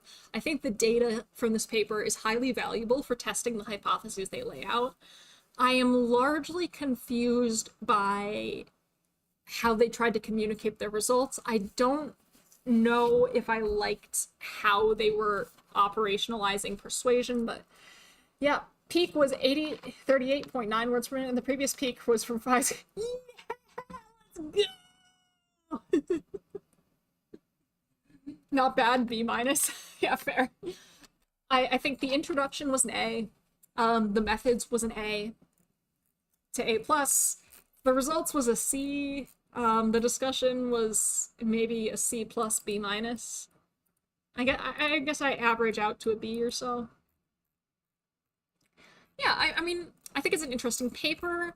I think I can't tell if the statistics were not well done or if it was a matter of communication and clarity in communication, which, to be fair, again, like, I'm guessing that most of these people speak English as a second language, and they might have had to, like, either they wrote it in their second language or they had to hire a translator to translate it who was unfamiliar with the research, and that could have led to a lack of clarity. So it's hard to, yeah, I don't really know how I feel about the conclusions of this paper, especially because I'm still not entirely sure what the conclusions were, because it felt like they were contradicting themselves in places sometimes. Other times I think it was just me getting confused and thinking they were contradicting themselves when they actually weren't. I don't know. Mine is a general question. According to what you said the other stream I was in, you mentioned graphs are not allowed to have lines in the background by psychologist standards. Did I get that right? Yes. Yeah, that's correct. Okay, so that is APA style. APA style says, see these lines in the background? Those should not be there according to APA style. Now, first of all, this is not a psychology journal. This is this is a computer science journal in the human media interaction section. So I don't know if this journal follows APA guidelines, but this is not a psychology journal, so it makes it less likely they are following. Can you put numbers on top of the bars or inside them? Numbers should go outside the axes. You can sometimes place numbers within the space of the graph under some circumstances. Like, especially if there's numbers in the legend, like sometimes people will graph things at plus and minus 1 standard deviation above and below the mean, and then that would be listed in the graph. But typically speaking, like, let's say this mean is like a 3.4 or something, I would not typically, according to APA style, write 3.4 here. It does get picky. The other weird thing about APA style is that a lot of journals say they follow APA style, but sometimes they will straight up tell you to do things that are against APA style. Like plus one had me do things in wanted APA style, but they had me change the way they did the references away from APA style to fit their website formatting better. Looking at that in a rush would suck, yeah. And then also, especially with graphs, APA style has very strict guidelines for graphs, but most journals do not actually enforce those guidelines. Like, the guidelines exist, and this is true for some other things as well. Like, APA style has a lot of very picky guidelines, but journals can be kind of lax in how they enforce those guidelines, and sometimes APA journals may even have guidelines for formatting that contradict official APA style. So like as long as you know the big things in APA style, the smaller things may or may not matter all that much. They still exist in APA style, absolutely, but will a journal call you on that or ask you to fix smaller things? Like if I submitted this graph to an APA journal, would they ask me to remove the lines in the background because it's not APA style? Probably not, honestly. Got it. Thanks for explaining. Yeah, no problem. Oh shoot, it's late. It's like 8. I haven't eaten dinner yet, so I should probably go eat dinner now. This stream ended up taking longer than I had accounted for, but I'm losing my voice though. I can feel my voice going, so I should probably stop. Oh, but thank you all for joining me today. I much appreciate it. It'll probably be a while before I'm able to stream again. I will not have reliable internet for a few weeks from now. Random question, is the guy in the thumbnail anyone in particular, or is it like, it's a stock guy? It's just stock image man. Number 72. Yeah, thank you for coming. Yeah, it felt weird. I wanted to just put some guy there, and it needed to be like a human flesh guy. So I just looked up a stock image, and I was like, of course he looks like some guy who's relevant to this, not just some random guy, but I didn't know how else to deal with it. So yeah, it's just some guy. It's just a stock image of a guy. All right. I think it's time for me to go. Thank you all so much for dropping in. It was lovely, absolutely lovely to have you. Thank you all so much for joining me on this journey to claim my spot at the top of the word per minute ranking and also read a very interesting paper. Can you post a schedule for streams since you said they'll be less common? I usually do streams. If I have a schedule, I will post a schedule. But what I mean by less common means is that I won't be able to stream for a few weeks, for the next like several weeks. So there just won't be streams for a while. Thank you. Thanks, Hori. But yeah, I would like to post a schedule. I think when the semester starts up again, that'll be late August. I will probably start having schedules. For the summer, I'm more doing things spontaneously, but yeah. I'll probably put the graphs in the 5 VThrum channel as he's the one being dethroned. Yeah! Let them all see my power! This is what I can do when I'm serious. Oh, now I can take the rest of my reading streams easy until Phi dethrones me, and then I have to dethrone him again. I don't have to dethrone him every stream, but well, I want to be at the top of the word per minute ranking, but I'm not going to try and do that every stream. Just whenever somebody surpasses me, I will go back to reclaim myself. Thank you, Michael. All right, yeah, okay, I'm gonna go make myself some dinner and eat it. Thank you all so much. Absolutely always lovely spending time with you. I will talk with you at some point in the future. Bye, everyone. Take care.